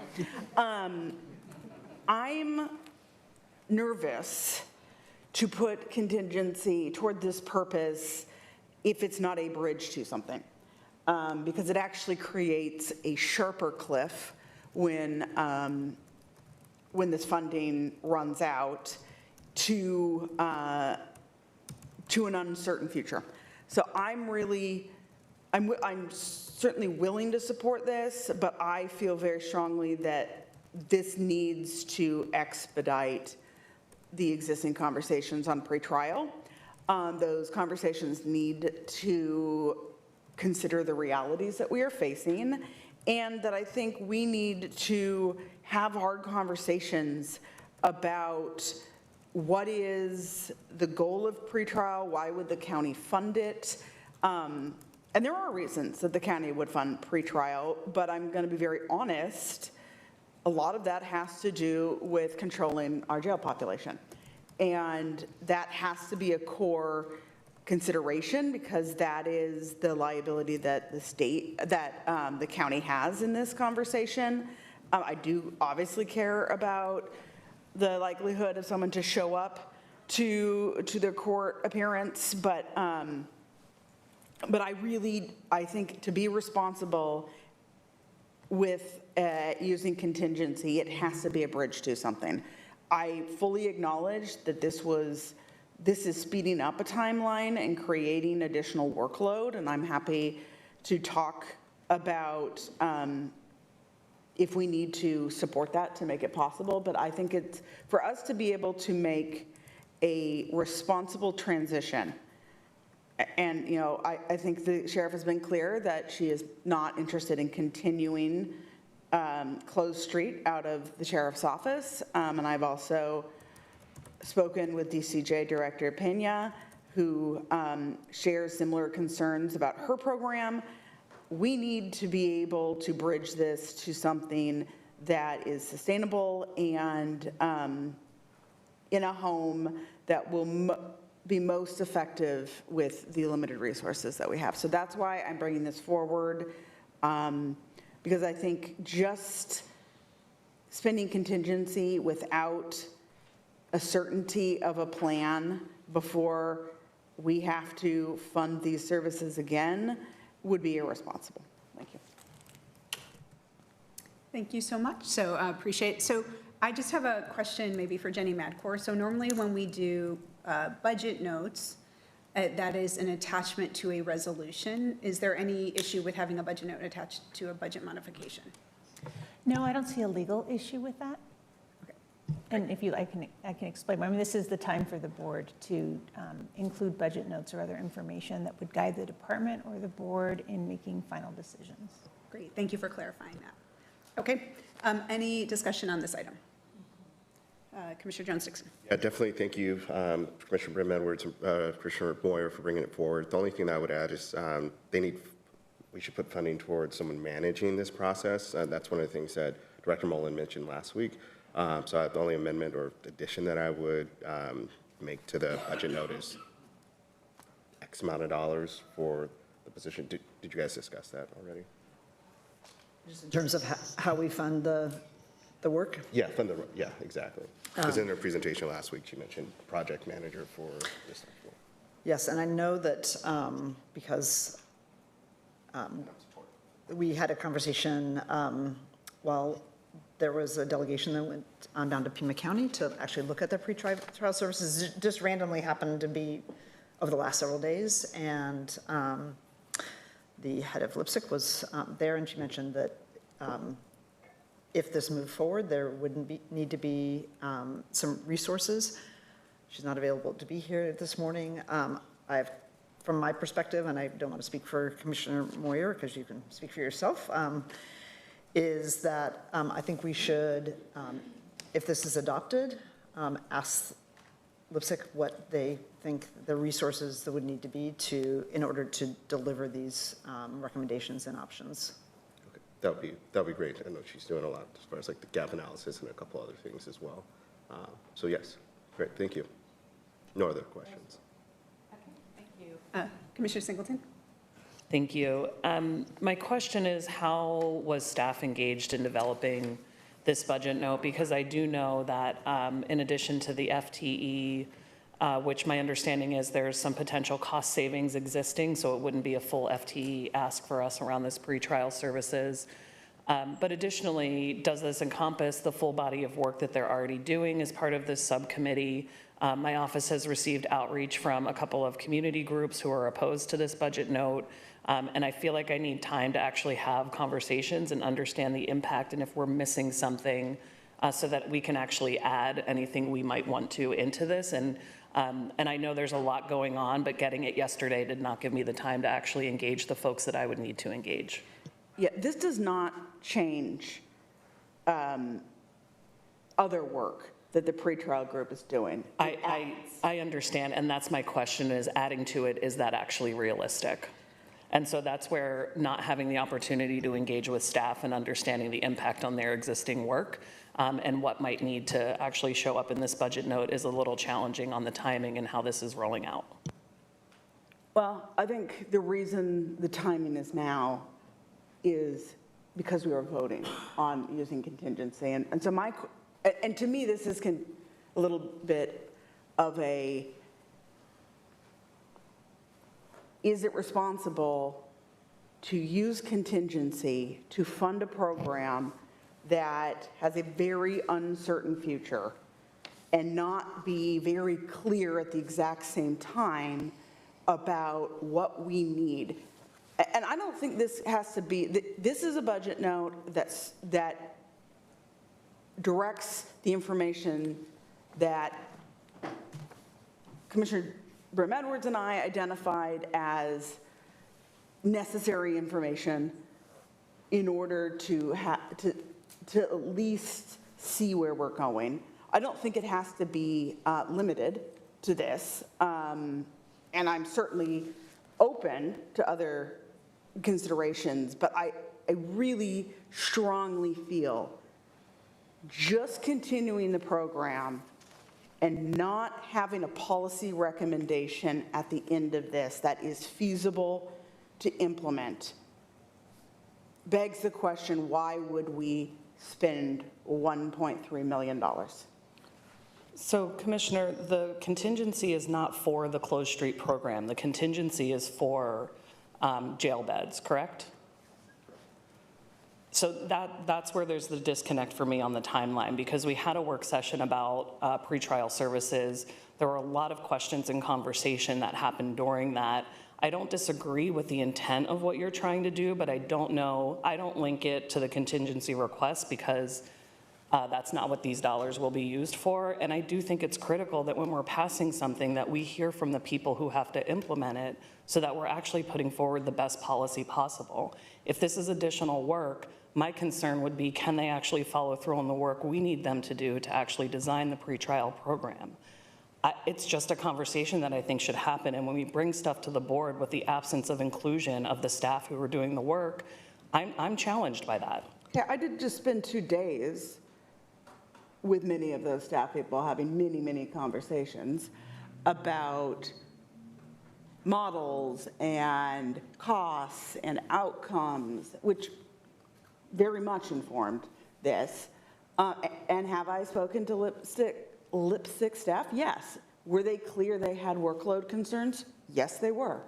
But yes, this is tied to closed street, because if we did not pass this contingency funding, the recommendation put forward by the sheriff was to close street, to not, and correct me if I'm wrong, to be able to maintain jail bed capacity. So to say they're not related, they're clearly related, because if we don't pass this contingency, the sheriff would choose to close street. And part of my concern, and the reason for the budget note, is there are definitely people in Lipstick who have a very unrealistic expectation of what's possible. I'm just going to be honest. Some of them are not county employees and have some, very concerning ideas of what our fiscal reality is, but also about why we would or would not fund. I'm going to be honest. If the courts are not going to come to the table in a meaningful way to reduce jail usage, I'm not real sure what is in it for the county to fund. That is our interest. Our interest is to control our jail population in the most evidence-based approach that balances public safety with individual liberty. It's not our job to make sure people show up to court. That's the court's responsibility. Do I want it to happen? Of course. Does it create jail population issues if people don't show up and get a bench warrant and then are held in our jail? Of course it does. But our interest as a county is controlling the jail population and preventing future crime of people who are pretrial, to the extent that that's reasonable. And so for me, I'm not sure what product would be perfect, and I'm not trying to derail the whole process, but I do think it's not enough. We may end up cutting all of pretrial before they come up with something if we don't direct it. They may come up with something that's $10 million, and there's no way we could fund that. This is to try to be responsible with very limited funds, which we are spending to keep closed street open, that actually have a purpose to bridge us to something. Otherwise, we're going to make a budget decision, and they're going to have weeks to shut everything down if we choose not to fund it. Commissioner, I understand what you're saying. I will again come back to, you have stated that it's about the contingency request, and I was clarifying that that's not what the contingency money is for, because it's earmarked. Additionally, the intent of what you're getting at, I totally understand and agree with. The way that this is coming and the ability for other commissioners to have input into what we want reported back to us is where I am challenged.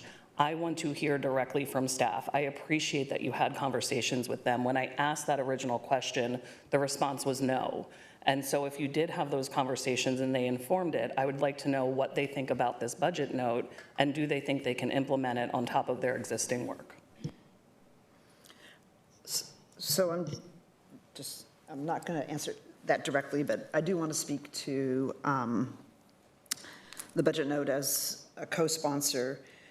And I just will want to start by saying, this originally surfaced because the sheriff indicated that when the reductions were going to be made, that if it was not going to come from contingency, which had been her request, that her other option would be to end closed street supervision.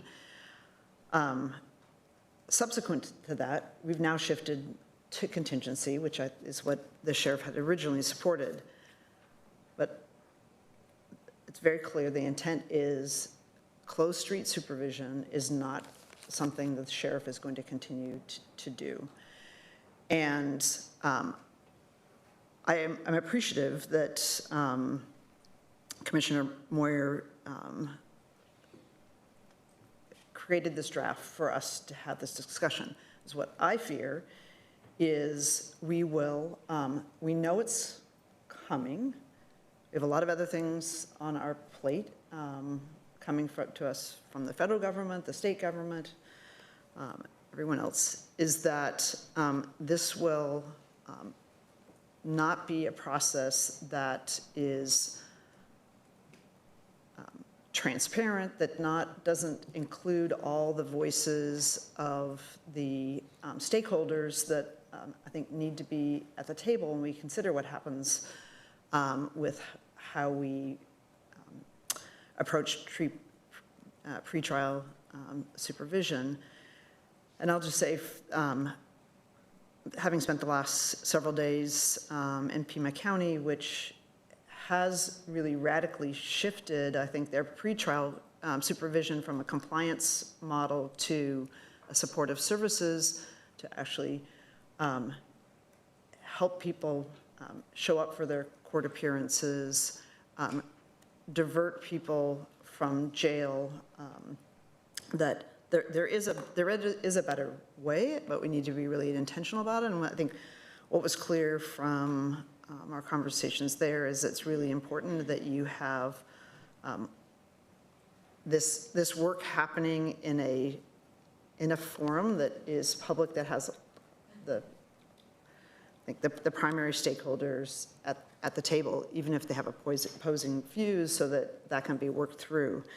I think one of the things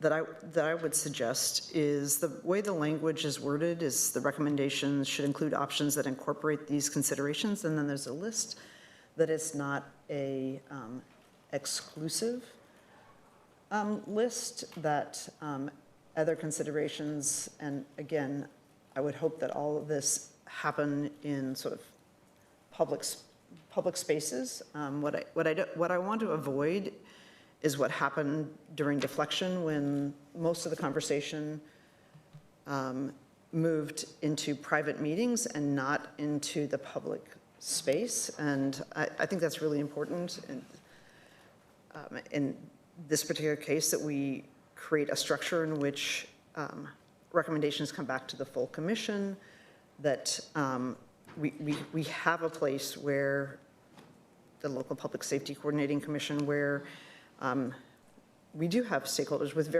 sometimes very different positions and perspectives, but they should, that should be informing what the commission looks at in terms of replacement for closed street supervision. So I'm very supportive of it. Like I say, I thought the last couple of days, just looking at the model that they have and the results that they've gotten, which I think have like enhanced public safety, enhanced pretrial justice, and also reduced, at the same time, reduced the number of people even entering the criminal justice system. Like, for example, their step courts happen pretrial, not as we do it, which is after somebody's been charged and entered in the criminal justice system. So I think there's so much potential. I say I'm not sure that when the sheriff put on the table that was something she wanted in, that it was something somewhat of a surprise, but also in some ways an opportunity. And so I would hope our opportunity allows us to do something in a public structured way, that we use this as a way to land in a better place for our pretrial services. So that's why I'm supportive of doing this. And I'm afraid without a deadline or some specific direction from the commission that we won't have a set of options to consider when closed street supervision potentially ends. And I think we've heard from the chief criminal judge that the likelihood without closed street supervision is that more people will be held in custody pre-trial versus being referred to pre-trial supervision. Could I just wanted to, I'm sorry, if I could just, I want to be clear that I'm supportive of this coming back to the board. I'm supportive of it being a public process. I am not supportive of the budget note as is currently written, because I don't think it includes all the things. If this had come up in a work session and we had opportunity to add to it, we would be in a different place. So if somebody wants to, if we want to postpone this vote so that we can get this in order for me to be able to be a yes, but at this point, I'm a no. Commissioner Jones-Dixon. Yeah, I was just going to say, can we move till next week or the week after? So we have time to, so Commissioner Singleton can have time to ask her questions, and now I have a handful of questions as well. I'm supportive of moving this work forward, but I think there needs to be some adjustments. So I have comments before we entertain any kind of motion, because I just want to give my feedback. So Commissioner Singleton, I really appreciate your questions and concerns around this. So my understanding is that even though folks were in PIMA together, the LPSIC director didn't know about this budget note until my staff sent it to her. And that is a real concern to me, because I will reiterate, and I've said this before, county staff wants to help all of us on this board be successful with our policy priorities to the extent possible. But the way that they are best able to do that is to be brought into conversation so they can help shape some of these things and share some of the impacts on that. And I know that that is something that whether it's the LPSIC director or any of our employees, want to be able to serve that, and they weren't given the opportunity to do this. I know that there are some real concerns about both the resource requirements that this might mean, but I also know that there are impacts. There are concerns about the impacts to the ongoing work that is happening at the LPSIC pretrial committee that have been meeting for months, And I say this because that group has been meeting for over a year to work through some of these really, complex but also delicate situations about this work, the best way to do it, and the impacts on all of our system partners on this.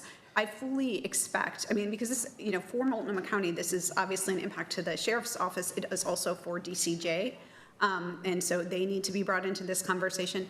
And the timelines that are put forward here, I understand and recognize it's because if we're going to be making budget decisions, we want to have that information brought forward. I want to have that same information as I'm putting my budget together, which is even prior to this March date. So I'm also expecting, to have some direction from this group before then. And I'm very happy to have that work be brought forward in the public forum and take place there, because I think that's when we're talking about a big change that affects many different partners for our justice system, we want to make sure that that's happening in public, and any potential changes are weighed in a public meeting. So I appreciate the sentiment from here, but I also want to be respectful of the work that our employees are doing and the work that has been done, not just by Multnomah County partners, but other partners in driving this conversation forward. Okay, I would just like in defense,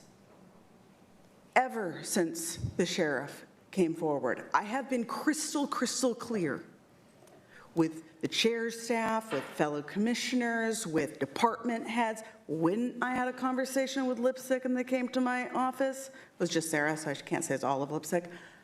I cannot support using contingency dollars without guaranteeing that we are going to, in a reasonable time frame, be given realistic options about where we're going with pretrial, or we're actually making the situation worse. And I'm going to be also very honest. I did watch the last Lipsick meeting on pretrial. I did have lots of conversations. Without this level of direction and specificity, do not believe we will be given a realistic recommendation within a time frame in which we can be responsible. We will either continue to fund something that the two departments that do it do not want to do, I think is of questionable benefit and will not help control our jail population. I will not vote for using contingency if there's not a budget note attached. We could delay both if we want to keep having a conversation, but to not, like, it's irresponsible to spend $1.3 million with no plan and no realistic belief there's going to be one. And it's not inappropriate to write a budget note without a huge committee process. I'm not the one who set the date for this, but this is when this vote was. So, for me, I never looked at and wanted to wordsmith everybody's budget notes during the budget process. That's serial deliberation, and we're not allowed to do that. I worked with another commissioner, because if I worked with 3, that's violating serial deliberation. So I'm really unclear. I mean, fine, if you guys, if this commission wants to vote to spend $1.3 million without making it clear that in time to make a transition, we're going to have a plan, I think that is just incredibly irresponsible. So I have a question for the chair and also for Commissioner Moyer, or for council. So a question for the chair. You made it sound like the public process would be when something got brought forward as part of next year's budget. So I think there's many opportunities for where the public can be involved in it, where it will be a public process. When any updates to LIPSICs are public meetings that the public is invited to, and all elected officials are set at a table. Any briefings for this board specifically on this topic will be public forums and during our budget process. So at least, and I think that both the LIPSIC updates and the updates to the board will happen prior to our next year's FY27 budget process, and we will continue to have that conversation as we're contemplating our budget. Yeah, so that sounds just like deflection, where the plan got baked in private and then it got rolled out to the public. And frankly, it's produced very inadequate results. And I think part of because we didn't have that public process where there's discussion, and just giving the commission updates or giving LIPSIC updates is not the way that should happen. So I wouldn't be in support of that. But my question though would be for, this is the question for county council. We could set aside this or move this particular agenda item to next week's agenda along with the budget notes, so they could be considered at the same time. and that other commissioners would have an opportunity to share any suggested additional language. Also, we could potentially hear from staff on a budget item. Thanks for the question, Commissioner. Board members, there are many options to get to the result that the Commissioner was putting. We have options. Right now, we have a motion to amend on the table, so we'll need to resolve that motion. Then we would roll back to the main motion, which was presented earlier. And then we could either have further amendment, we could vote on it as presented, or we could move to postpone indefinitely or to a time certain. So, and I would like us to do a postponement to a time certain on this. And I do want to address, we did actually, there are many of my budget notes during the budget process that other commissioners weighed in on after or during our work sessions. And so this is asking for the same amount of time to do that with this note. And I'll just list one thing that's not on there that I would like to see. There are a bunch of short-term fixes that could be implemented right now.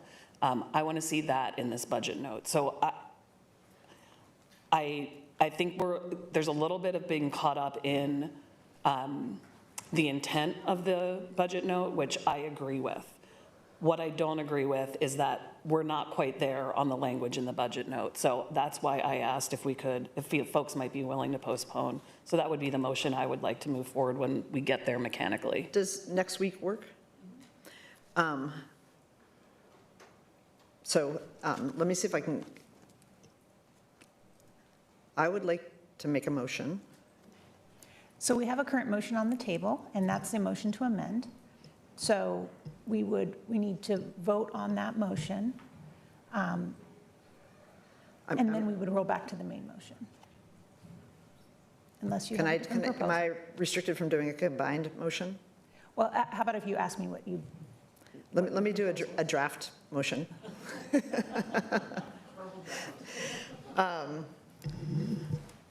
I move that we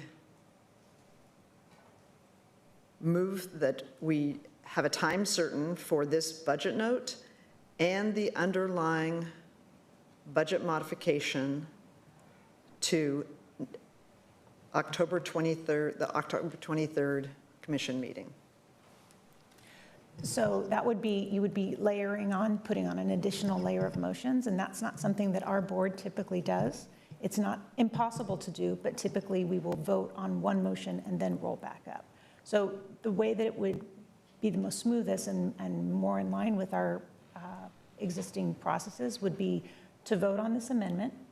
And so it would, in this case, following what the board wants to do, if I'm understanding it, we would vote it would likely fail. Then we'll roll up to the main motion, and then it would be the time to make a motion to hear both the main motion and then any additional motions that people want to put before the board at that time for a time certain.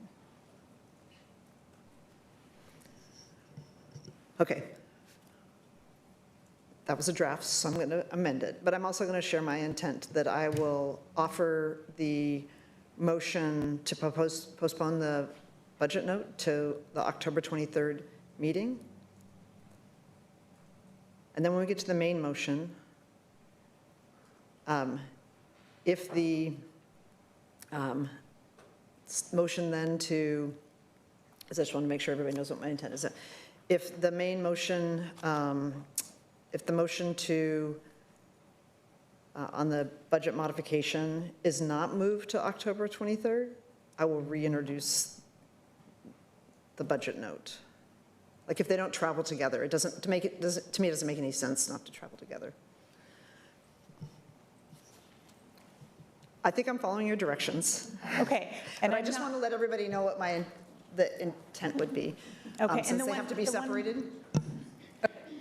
So my motion is to, but we already have a motion on the table. So that was the motion. Okay, I withdraw my motion. Can we do that? So That is not something our board typically does as well, like withdrawing a motion. We would typically vote on the motion, and I understand this is about, board rules, and so I'm not here to create a barrier to, or making board members vote on something that they don't want to, but the motion was put forward and it was seconded. If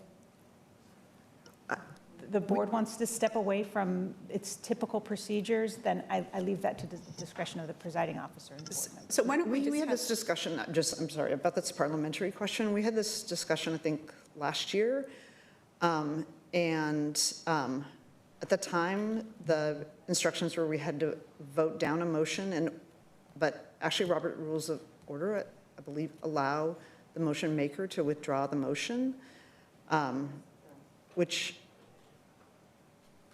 and then we can vote on that, but we don't actually have to vote something, you don't actually have to vote something down. So I'm just giving the board guidance on the way that we've typically done things. Again, if the board wants to allow the maker of the motion to withdraw the motion, that is not prohibited by Robert's rules. It's not strictly prohibited by our rules. It's just not something that this board has typically done. Great, so this just reminds me we need to get back to the board rules conversation and schedule that time for that, to continue that conversation. But so barring that, I feel more comfortable following the established procedure of this board until we are able to have that conversation and lock that in. And so I think we've had ample conversation on this. I think we have a path forward. I'm sorry, but our board rules always default to Robert's Rules of Orders. And so that is following our established procedure. And I said this last year, I don't think we should ever be like voting things down because we're not going to follow Robert's Rules of Order and allow somebody to withdraw a motion. Thank you. It is in our rules. The last item says the basis of our rules are Robert's Rules of Order. Okay, So I think the county council said we can proceed with it. She did say that, yes, I heard her. So we're way over time already, and we've got MCSO who may be coming back next week. So in the interest of time, I'm going to allow the withdrawal of the motion for the budget note. We are going to vote now. We're going to go back to discussion on the main underlying item. And so I'm opening it up for any discussion now on the budget modification that is before us, which is moving contingency dollars out of contingency to fund the 1145 reduction in the sheriff's office to make sure that jail beds do not close. Any further discussion on that? I move that we move this budget modification to the October 23rd board meeting, so there's an opportunity for all the commissioners to look at the language that's been proposed in the budget note and provide input and suggestion now that it's been laid on the table in a public meeting, and it's not a serial deliberation. So that would be my motion. Motion and second. I just wanted to check with staff on the timing of this because we are going to also have to contemplate the Homeless Services Department budget modification, and I think we were looking at the 30th for that conversation, if I'm correct, and I'm looking at staff and HSD for that. Okay, so my suggestion is to do it on the 30th so we can do all the budget modifications at once. Is there any reason why we can't do it next week? I mean, we can, but that way we're trying to get all the work done at once. I mean, it's fine. I mean, as long as we have time on the 23rd. Okay, yeah, we can do it on the 23rd, but we're just going to have kind of multiple weeks of budget modifications. Okay, so we have a motion and a second. Any discussion? All right, can we have a roll call vote? Commissioner Moyer? Yes. Commissioner Singleton? Yes. Commissioner Brim Edwards? Yes. Commissioner Jones-Dixon? Yes. Chair Vake Peterson? Yes, the motion passes. All right, we will see you next week. R9, informational board briefing to review the impacts of state funding for the Department of Homeless Services. Now we're going to hear from our Homeless Services Department. So just to continue this, we are in challenging times due to low revenues for multiple departments today, and right now we're going to take a look at the Homeless Services Department. We have seen a reduction in state funding around 55% across all categories, with the highest being 74% in rapid rehousing. We've been in many conversations with the state to determine the best approach to filling these gaps. My priorities are keeping people housed, keeping shelter beds open, and supporting those who are currently being served by our system. We know that is not always a possibility when we're looking at cuts like this. So I want to invite HSD to bring up the presentation that they have, Tasia. And there are going to be several options that we're going to hear from HSD today on directions this board could take. Each has trade-offs. And so we will go through those and have some conversation on the board about that.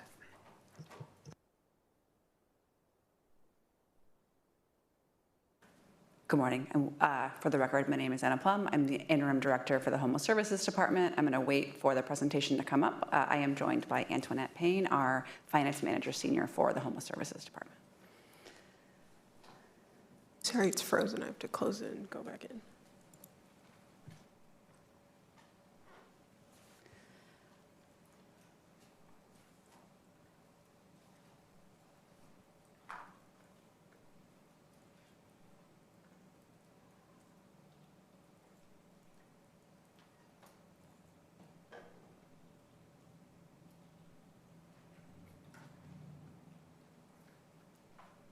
Thank you, Tasia. You have the hardest job, I think, in this room. That is my nightmare to run the tech, so thank you for making it work. Okay, so next slide, please. We are here to discuss another set of options for our state rebalance. We presented to you a few weeks ago about our initial proposal for rebalancing due to differences in state funding. We're going to remind you of where we are with our state funding impacts. We're going to quickly go over the original proposal, and then we will discuss some alternative options. Today is a discussion only. We are not asking for a vote, and we are still in active conversations around some of the options, so this is the beginning of the discussion. Next slide, please. Oh, I do want to note, just for you to know, we are in active discussion with lots of partners, and I did talk through what we're talking through today with the Director of Portland Solutions last night. I sent her these materials, so she is aware of what we're talking about today. It does impact them because some of the funding we're talking about does fund city shelters. So I just want to be clear that we are also talking very clearly and transparently and actively with that partner as well. Okay, next slide, please. So this is a brief summary of where we're at in terms of state funding. We are receiving a total of $26 million from the state. This is a 55% reduction in what we anticipated to get from the state. So this does say in state funding, but to be really clear, this is a reduction from what we had in our adopted budget. We built our adopted budget off of the governor's recommended budget, which is the, as a reminder, how we do that at the county, how we do things when we are in that part of the biennium. So we're looking at a reduction between what we assumed we would get from the state and what in our budget and what we are actually receiving. This gap means we're at risk if we do nothing, at losing 214 units of shelter, being unable to sustain 648 folks in their current housing programs that we have placed them into housing using our funds, and 732 folks not being newly placed into housing. These numbers are slightly different than what we presented a few weeks ago. They have evolved very slightly as we've done some more detailed review with our state partners and just dug more into the details. Not major changes, but whenever numbers are different, I want to make sure I call that out. And we're in active conversations with the state, but we don't have final amounts in some places. So this is one of the reasons we're here to discuss, but we have more to do. As a reminder, we originally recommended backfilling $20 million to maintain services as well as we could. Next slide. This is just a review of where we're at and where the gaps are in the three major buckets of state funding that we get in the Homeless Services Department. Again, that's a $28 million gap across three program areas: maintaining shelter, rapid rehousing, and long-term housing programs. Next slide. This is a reminder of the potential impact changes to our services if we do nothing to backfill these services. Again, these numbers are slightly different than the first time you saw this chart because we've gotten some more detail. but you can see that it's a risk. We're risking 214 units of shelter, not being able to place over 700 folks into housing, and there's about 650 folks who we would not have the funds we expected to have to sustain them in their current housing placement. You see a little asterisk around the concept of new placements in long-term rent assistance. That's a tricky one. Some of those folks are probably already in a housing search, so we hesitate to call them fully new. So that's just a nuance that I'll call out. I'm calling out now, and you probably won't see again, but I just wanted to make sure that was clear. Okay. Next slide, please.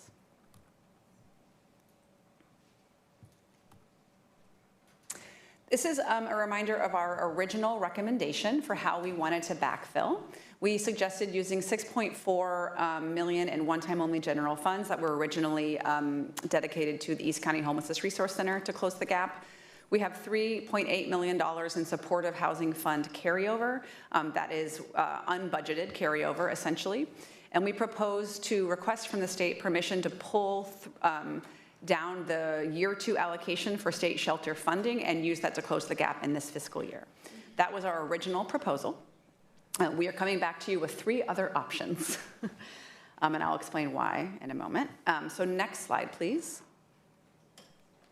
Essentially, we are in active conversations with our partners at the state who are really, really working with us to problem solve. The concept of pulling down all the funds from year 2 was really difficult, and so we are coming up with basically some other alternatives. Everyone's working really hard to find an option that's workable for all of us. So today we're going to talk about 3 options. We don't have any final answers yet. So this really is, again, to have a discussion, and then the Bud Mod would be pending a state decision and us landing on what we want to do based upon that decision. Next slide, please. Before we go through the 3 options, there's some sort of foundational information I want to make sure that is clear. And so these are sort of the backfill funding sources that we're talking about using today. 2 of them I've talked about already, or 3 of them. They should be familiar to you because, again, we suggested using them last time. $6.4 million in one-time only general fund that was previously dedicated to the East County Homelessness Resource Center. We're proposing not to move forward with that particular program and that particular site based upon feedback from the community and with support of Commissioner Jones-Dickson. We have $3.8 million in supportive housing carryover. And we had originally proposed to use $9.7 million from state shelter year 2 funding. What you're going to see today is we are providing a new option that is to use we had originally proposed to use half of that. I'm going to get into a little bit more detail about that when we get into that option. And then the final new option is something you haven't seen before, so I'm going to spend some time explaining it. This is essentially modifying existing shelter that we have planned in our budget, which would allow us to keep those shelter units in our budget, but get some cost savings that we apply towards our funding gap. And we're going to show you a couple different ways we could apply that funding. So the next 2 slides delve into this cost savings by converting 140 shelter units into a new kind of shelter. Next slide, please. So as you know, the Homeless Services Department is part of the HRAP, and one of the goals of the HRAP was a community sheltering strategy to add 1,000 units of shelter. That goal was set a few years ago in a very different funding environment. We have been pursuing flexible and efficient options to get to that 1,000 shelter units. Our FY 2026 budget funds 843 of those units right now that are either operational, in development, or in the budget. If we pull back from ECHRC, that we get to a funded amount of 815. Right now, in our budget, we have funding for, part of that 815 is 140 additional units of shelter that were budgeted assuming 24/7 operation costs at a motel shelter rate. 90 of those are dedicated to the family system, and 50 of those are for LGBTQIA 2S+ adults.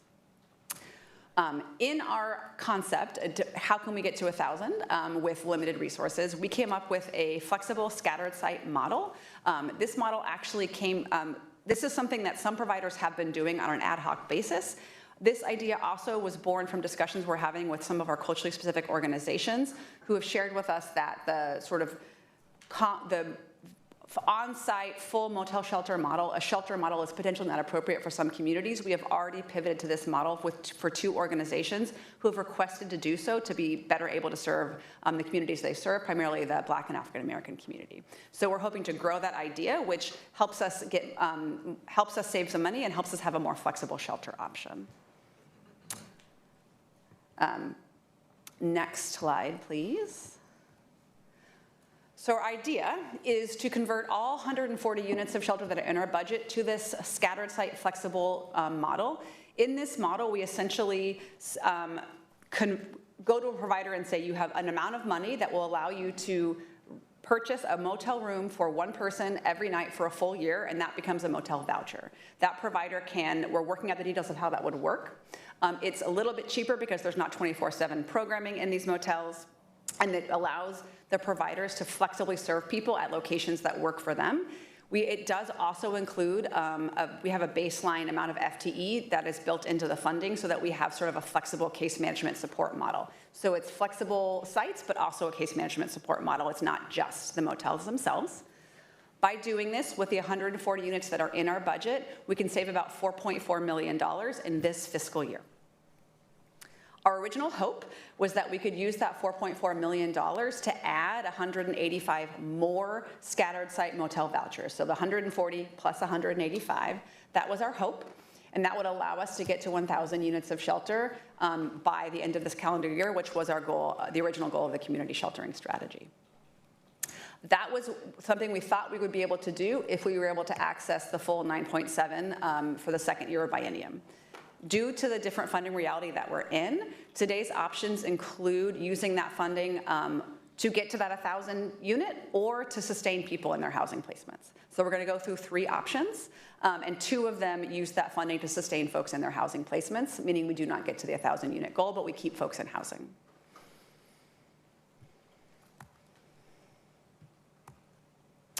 Next slide. Okay, that was a lot of introduction. Thank you for your patience. And I know you just got this information yesterday, so I understand we'll probably have discussion and questions. So we have 3 options. Next slide, please, Tasia. We're going to call them option A, option B, and option C, and we're going to walk through them. Option A basically assumes that we will be able to access $4.9 million that will allow us to both maintain our shelter and housing placements, but not add any shelter.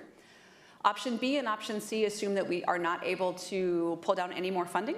And in that scenario, option B allows us to maintain our current shelter, but sustain fewer and add the 185 new units to get us to 1,000, but there are fewer people sustained in their housing. Option C also assumes no additional funding. In that scenario, we maintain current shelter and we sustain more people in housing, but do not add the 185 units to get to the 1,000 unit goal. All of the options maintain our existing shelter. We are not putting forward an option that reduces like shelter that is currently in our budget. Next slide. So as you know, before we dive into the options, HSD is guided by a commitment to racial equity and to ensuring that our services are designed to reduce disparities in who experiences homelessness. We're going to be talking about trade-offs between different kinds of programs, and so we wanted to quickly review the demographic details of who is served in shelter, rapid rehousing, and permanent supportive housing. This is a snapshot. This data is available on our website. This is a monthly snapshot as of July 2025, because our data is a few months behind as we clean it and get it ready for public consumption. This is who is served in shelter in July 2025. You can see 66% of shelter guests were white, 17% were Black, 11% were Latinx, and 9% were Indigenous, and there's some other groups there as well. 5% were Pacific Islander.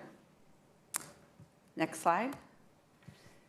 This is the racial demographics for that same month of participants in rapid rehousing. And you see higher percentages of Black, Latinx, and Pacific Islander folks and Middle Eastern folks being served in rapid rehousing programs in that month. Next slide, please. This is the racial demographics of folks being served in permanent supportive housing in that same month. Again, higher proportions of Black, Indigenous, and Latinx folks, as lower proportions of Pacific Islander compared to sheltering in this particular situation.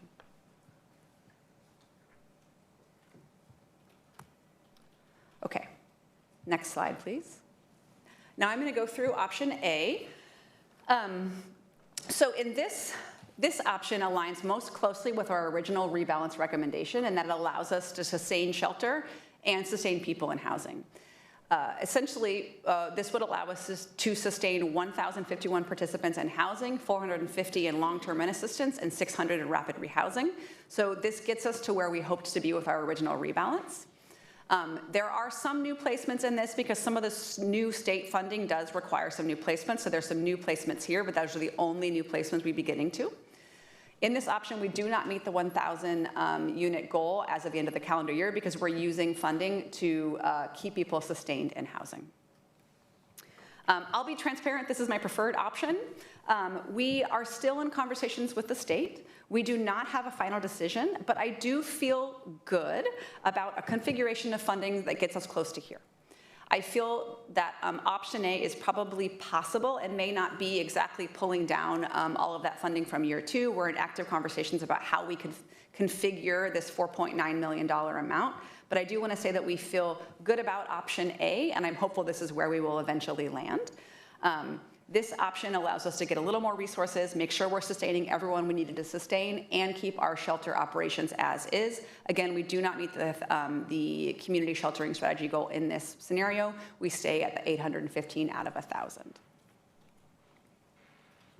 We are still going to walk through B and C because I think it's important to see what our options are if we are not able to get to a solution that identifies a few more resources. Oh, sorry, there's more on option A. Next slide. I got ahead of myself. This is just a chart of what option A looks like. And in this situation, we're using all of the HSD capital. We're using all of the SHS carryover.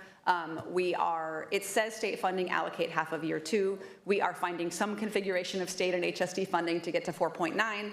And then we are using all of that cost savings from converting 140 units of shelter into housing support. To be clear, we're keeping those 140 units. They're just a different model of shelter, and the cost savings is going to housing support. And you can see how that goes, the backfill across the 3 categories there on the bottom of the slide.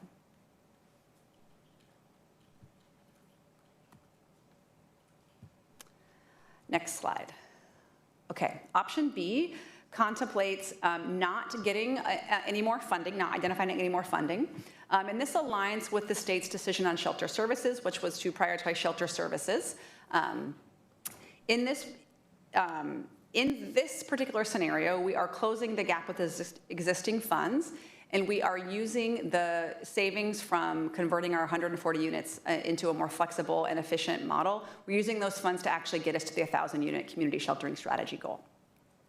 In this model, we do have more people who will be at risk of losing their housing. We do meet the community sheltering strategy goal, but we have more folks, 392 in our rapid rehousing programs and 295 in permanent supportive housing that could be at risk of losing their current housing because we expected to have funds to sustain them into the next year. Next slide, please.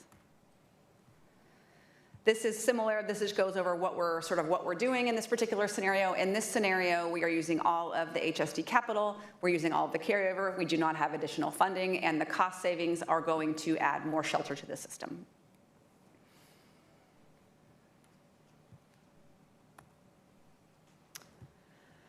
Okay, next slide, please.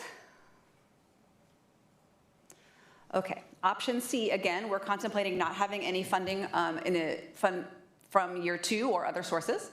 And this maintains our current shelter but does not add units. In this scenario, we're using the cost savings from converting those vouchers to support housing. We do not meet the 1,000 unit community shelter strategy goal. We stay at 815. But we are sustaining 867 folks, 450 in long-term, that's all of the long-term, and 335 in rapid rehousing. There are still some folks in the rapid rehousing program who would be at risk of losing their current housing or having less support than they anticipated in their case management planning. Next slide. This is just a similar view of what option C looks like, identifies how this looks across the 3 different categories. And again, we're using all of the capital from the ECHRC and the SHS carryover, and the cost savings from that 140 unit conversion is going into housing support.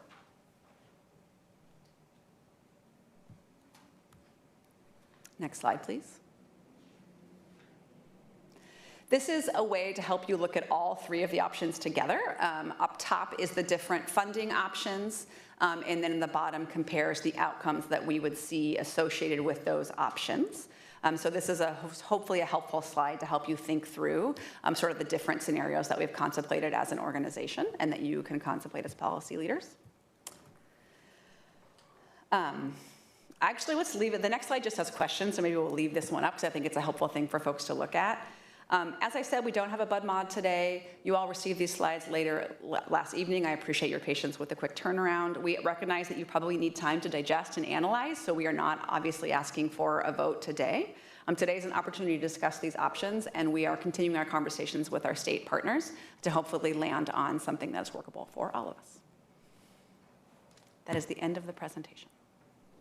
Okay, thank you. I want to just appreciate all of the hard work that you, Antoinette, and the rest of your team has been doing to try to, gather all of this information to give the board actual options to consider as you're, continuing to be in conversations with the state and trying to get some certainty around things that are not yet set.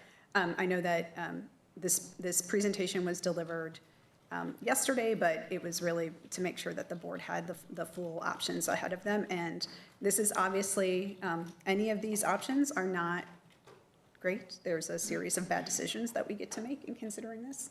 But I do think it is important that we think about how we as a board are going to invest, because this is basically using backfill in different ways, some of which helps us reach some of the goals, like the sheltering strategy goals for one, but also, I think a principle of people who are currently housed being able to stay housed, and there's a lot to balance here. So I want to open it up to the board for any questions or comments, or just open it up for discussion. And I realize we're close, so I'm going to wrap us up at 1 p.m. so that everybody can have some lunch, hopefully, before our afternoon starts.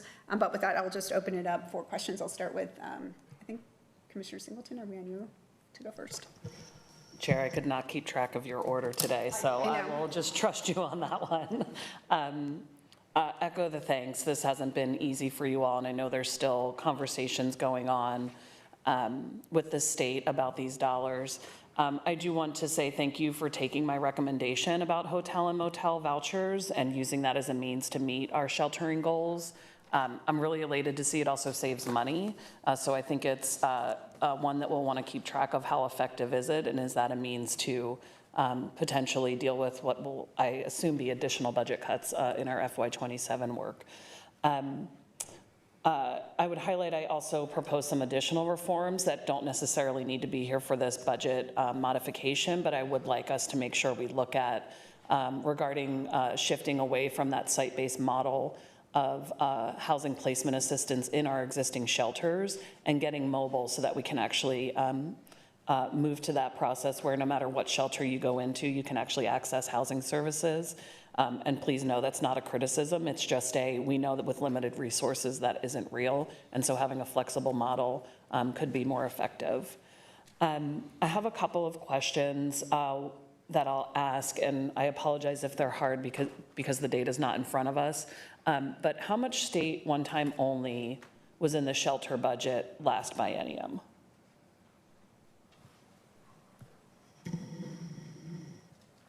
I don't have that off the top. For the record, my name is Antoinette Payne, Finance Manager, Senior, Homeless Services Department. I do not have it at the moment, but I am phoning a friend, so I'll get back to you. Okay, thank you. And do you know the one-time only state money? We didn't get into this as much in the 26 budget as we did our local one-time only versus ongoing. So did one-time only state dollars fund county shelters, city shelters, or both? So the state money that we received last year, we were assuming that it will be ongoing. So it funded both the state and the county and the city shelters. Okay. The other question I'll have around the one-time only is that did we close any shelters if there was state one-time only money put into shelter? I don't need to know specific shelters, but trying to get at this where we've gotten ourselves stuck, particularly for this department, a lot with SHS originally, but doing shelters ongoing and using one time only is really challenging. And so I'm trying to unpack a little bit there. And I can also see that in follow-up because I know we're not voting today. I think this, for me, just to wrap this up, is that it brings back to where we had our shelter work session here before the budget and looked at cost as well as outcomes of those different types of shelter and the length of stay, to really for us to start to understand what is the right mix of shelter types in our community that get us the best outcomes, and really be able to streamline our sheltering system so that folks aren't just stuck in shelter, but actually can get out and move back into housing or get into treatment, or move in with their family or friends, any of those positive exits. This just brings another sense of urgency to me for us to have that conversation as a board as we're thinking about 27, but also with our colleagues across the river. And I know there's a bit of wrestling with the different budgets because they have their own budget rebalance that they're doing.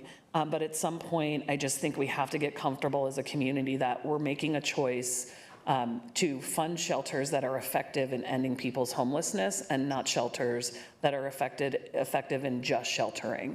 We have to be able to do both, and I know that that's a value that I've heard across this board. So appreciate the work, and we'll look forward to more conversation before we get to an actual vote on this. Can I say one quick thing, which is just, I didn't state this earlier, but I do want to remind folks the community sheltering strategy was just not about unit creation. It was also about placement out of shelter into housing. And so one of the reasons we're putting forward, one of the many reasons we're putting forward proposals that focus on that housing support is those are funds for placement out of shelter and for sustaining folks who have been placed out of shelter. So keeping in mind this strategy also had housing placement goals associated with it. Thank you. Commissioner Moyer. Yeah, I would appreciate a breakdown of, under the category of shelter, types of shelter, because that does matter quite a bit to me. In here, I just can't see that, and I'm more supportive of kind of individual unit shelter versus congregate. So that would be helpful. When you talk about changing the strategy from what was adopted in the budget to more dispersed site, so it's not all in one location, would it still be targeted to the population in which we served? And is that true for all three options, or? Because again, it goes under shelter, so I can't track if we're going to maintain those units for those populations in different ways on the different options, or they go away and we're not going to be able to serve those populations. So all three options keep the 140 units of shelter in the budget. They're converted to a flexible scattered site motel model, but 90 to family and 50 to adults who are LGBTQIA2S+.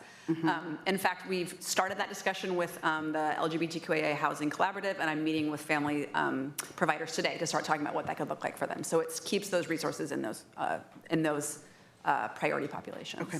If we had the 185 new, would have also aligned with sort of the remainder populations designated in the community sheltering strategy, and that is 35 DSV, and their remainder would be adult without a different priority population attached necessarily. Got it. Okay, thanks. Thank you. Commissioner Jones-Dickson. Yeah, great. Thank you for the presentation. Definitely been supportive of option A. So great seeing everything on paper. The same question I asked a couple of weeks ago is just how are we ensuring the equitable, distribution of the resources throughout the region, specifically in District 4. I think that gets at that as far as option A. And also want to say welcome to COO Morrissey to the first board meeting. Yeah, I think to sort of tie together the two questions, the 140 that are in the budget are for family and DSV. And in that scattered site model, I think there's a conversation to be had about what kind of other considerations do we take into account about where those are across the county? And I know there's definitely interest in East County and Gresham, and so that's a conversation we could have about what that looks like. Great. Thank you, Commissioner Brim Edwards. Thank you. So this presentation reminds me that we once again need to call on the city, Metro, the state, those agencies that have responsibility for housing, that we really need them to be accelerating their work. And I want to just share appreciation for Commissioner Singleton for putting together a table with the city where we're going to be looking at that, because we can come up with endless options, but if we don't see an increase in housing that's affordable, we are going to end up in the same place that we've been in for the last several years. So I'm just going to start with that. I have a couple questions. This is for just, since this is the warm-up round, it would be helpful to place this in a larger context. So this is a little bit building on Commissioner Singleton's questions, but the commission be provided with the overall budgets, SHS, the state, the county, whatever, the city component, so we can see that and have it divided also into this like one-time only, what's one-time only, what's ongoing. I'm concerned that we have maybe unanticipated cliffs coming up. You know, and one of the things I want to be just like gauging some of these proposals on and the overall budget, again, is just like with the inflows and the outflows, is the city and county making progress on reducing overall homelessness? Let's see. So in the presentation, this is I just want to make sure I understand, this is a finance question, just the state shelter funding, the allocation from year 2. It's being used shorthand here that we're going to use either, you know, a portion of it or none at all. Does that mean there's a biennium funding and there's shelter funding in both years, and that we'd be actually, the suggestion is taking a portion of next year's funding and pulling it into this year? Is that what that means? Yes. Okay. Which potentially, and this isn't an argument for it or against it, because having served on the school board in which that has been a strategy to impact in a positive way current conditions, it does leave a future cliff or hole. So I just want to make sure I understood the implications of that. A question about the, I appreciate the offering of the scattered site motel vouchers as a sort of another strategy that's being used, that I'm a big believer in. We need different things for different populations, and when I got on this commission, really pushed for that there's different types of shelters that's better, or transitional housing that's works for some people that doesn't work for others. So this seems like another option. One of the things that I'm not clear on is just exactly how it works, because scattered sites, like, speak a little bit more about that. Is that like maybe a hotel has like 3 units that they're willing to, like, for a year, this could be used, but they may be all over? Or is it really more like, I'm trying to think how scattered, or is it more like, hey, there's 50 units out of 150 that a particular hotel? Like, are we talking 50 scattered sites or 3? That's a really good question. And I will say there's a couple of different ways it could work, and we're sort of figuring that out right now. And we're actually in conversations with our facilities folks and also the city of Portland, because they're interested in something similar. What we do now, for example, is Multnomah County leases a whole motel, and then we program that for 24 hours a day. The block. Yeah. Stuff. Yeah. My preference would be that a provider has an amount of money that will get them at a certain motel unit price per night access to a motel for 365 nights a year, and they can say, I really like this motel by my building, it's really great, I can access folks really easily, I'm gonna rent rooms there, and I'm gonna do that with this bucket of funding that I have. That's one scenario. I'm pursuing whether or not we can help sort of like negotiate some good prices across different motels.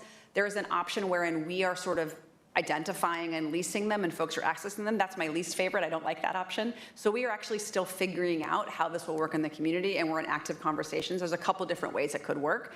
I lean towards more flexibility for the provider to choose what in a place that works for them. So that could be all over the city as opposed to like 5 concrete places. Yeah. Again, I find this to be a promising idea. I think I want to know more about it because decentralizing also, there's less oversight and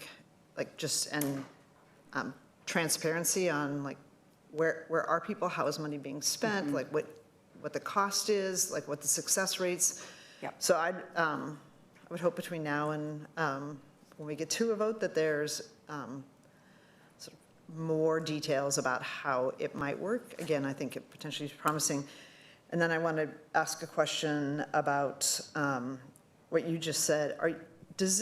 You made it sound like actually somebody's renting a room at a hotel, like for the year, versus this is like shelter that we're going, like you may be there until you get a housing place. Yeah, so to back up to sort of some of your concerns, we already have providers who are doing this, who are using client assistance, right? They are working with someone, that person is about to get into a housing placement, that person happens to be relatively mobile, they're like, I'm gonna put you in this motel so we can get you to that housing placement. And they're actually not tracking that in a consistent way. We are already working with our data team to come up with a new sort of data, a way to capture the scattered site sheltering model in HMIS so that we will have very specific information on when folks are using these flexible motels so we can track it. We'll know occupancy, et cetera. So we are working on a way to track that in the data and have similar accountability. I totally get that question. But it would give folks the flexibility to say, I think this family needs to be in shelter right now, and they're gonna stay there until I get them a housing placement. Or it could be that I choose to use it to get folks in for a couple of days while they get to their next thing. So it gives providers a flexible way. We want it to be available because it is a shelter unit, right? It needs to be available consistently across the whole year like a physical shelter bed would be. But what that looks like can be different depending on the needs of that provider and who they're serving. So it allows them to have different sort of stay amounts depending on the needs of who they're serving in that unit. Right.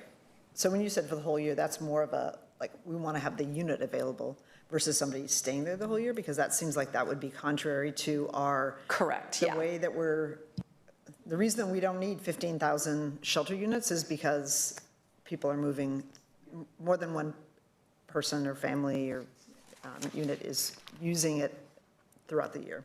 We would expect to have similar shelter stays, right, correct. There's not one family staying in that room for the whole year. That's not what we would anticipate. Okay. Yeah.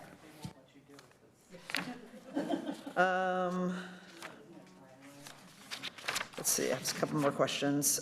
This was something I asked in advance. In part of the slides you presented, you had some disaggregated data on who's served in shelter and rapid rehousing and PSH, and it was all in percentages. And when I looked online, where you directed me, I asked for like actually how many, how many people that actually was versus a percentage, and I didn't find it. So if I could get that before the next time. Yeah, we can follow up. And also just a slider, maybe disaggregated also by population A and population B. Yes. Again, not just percentages, but like the actual numbers, because I think that gives us a sense of like how many people we're serving or how many people we're not serving. Based on, this is the option A slide. And I can't tell the page number, sorry.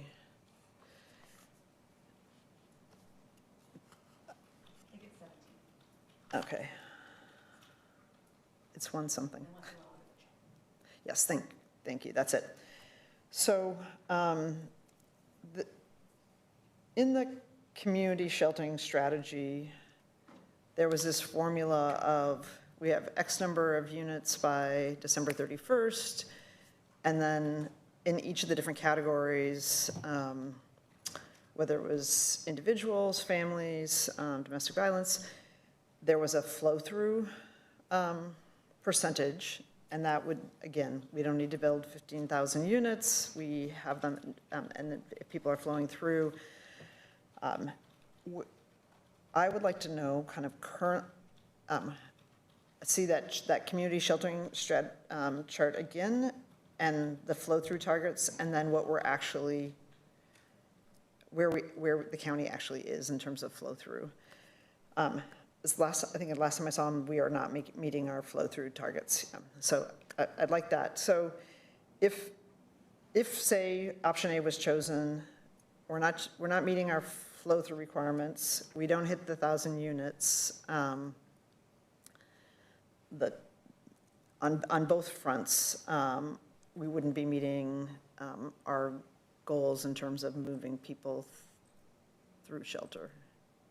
We can absolutely provide that data. I do want to clarify that in this situation, that housing support is primarily sustaining folks who have previously been placed in long terms. For the long terms, that's, for as long as they need it, potentially for a very long time.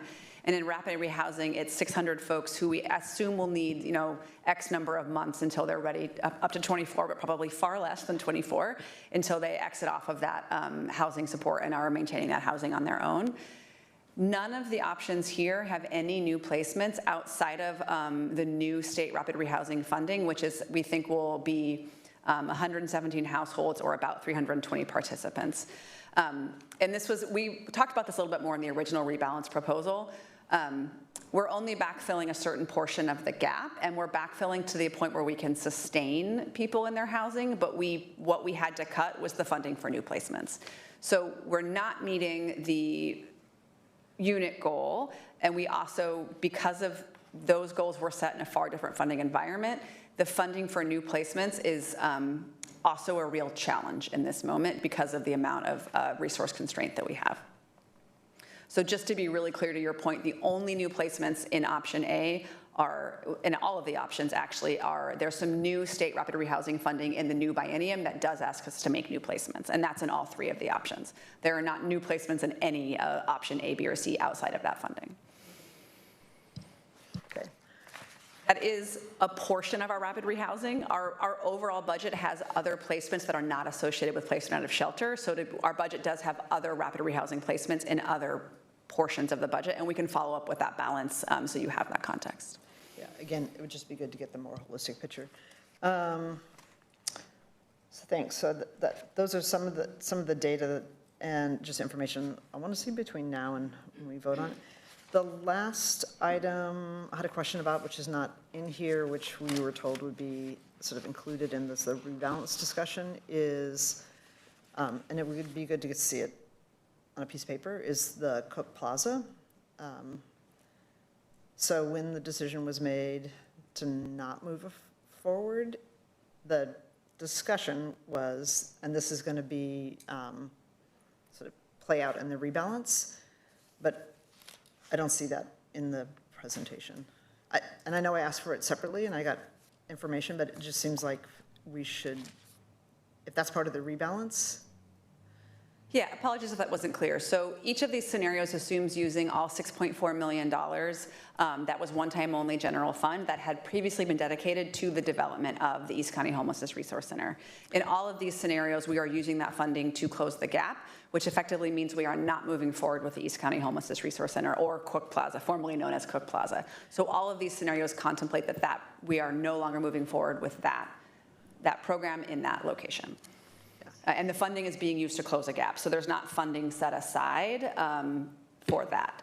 We had hoped to, I think what we can talk about to Commissioner Jones-Dixon's question is, as we're adding these flexible vouchers, is there an option to contemplate some East County resource? If we were to add, the 185 more, that becomes a lot easier. So I think that is, to be clear, that resource in Gresham is not moving forward at this time. Yeah. just because we had a whole discussion about it. And also, the county purchased a property.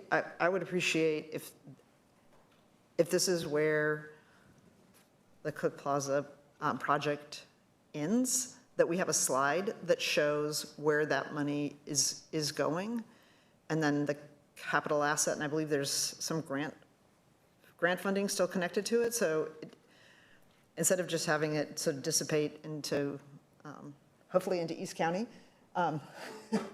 that we have actually an accounting for what happened to that. A marker. Pardon? Send a marker. We can put something together so it makes that more clear. Thank you.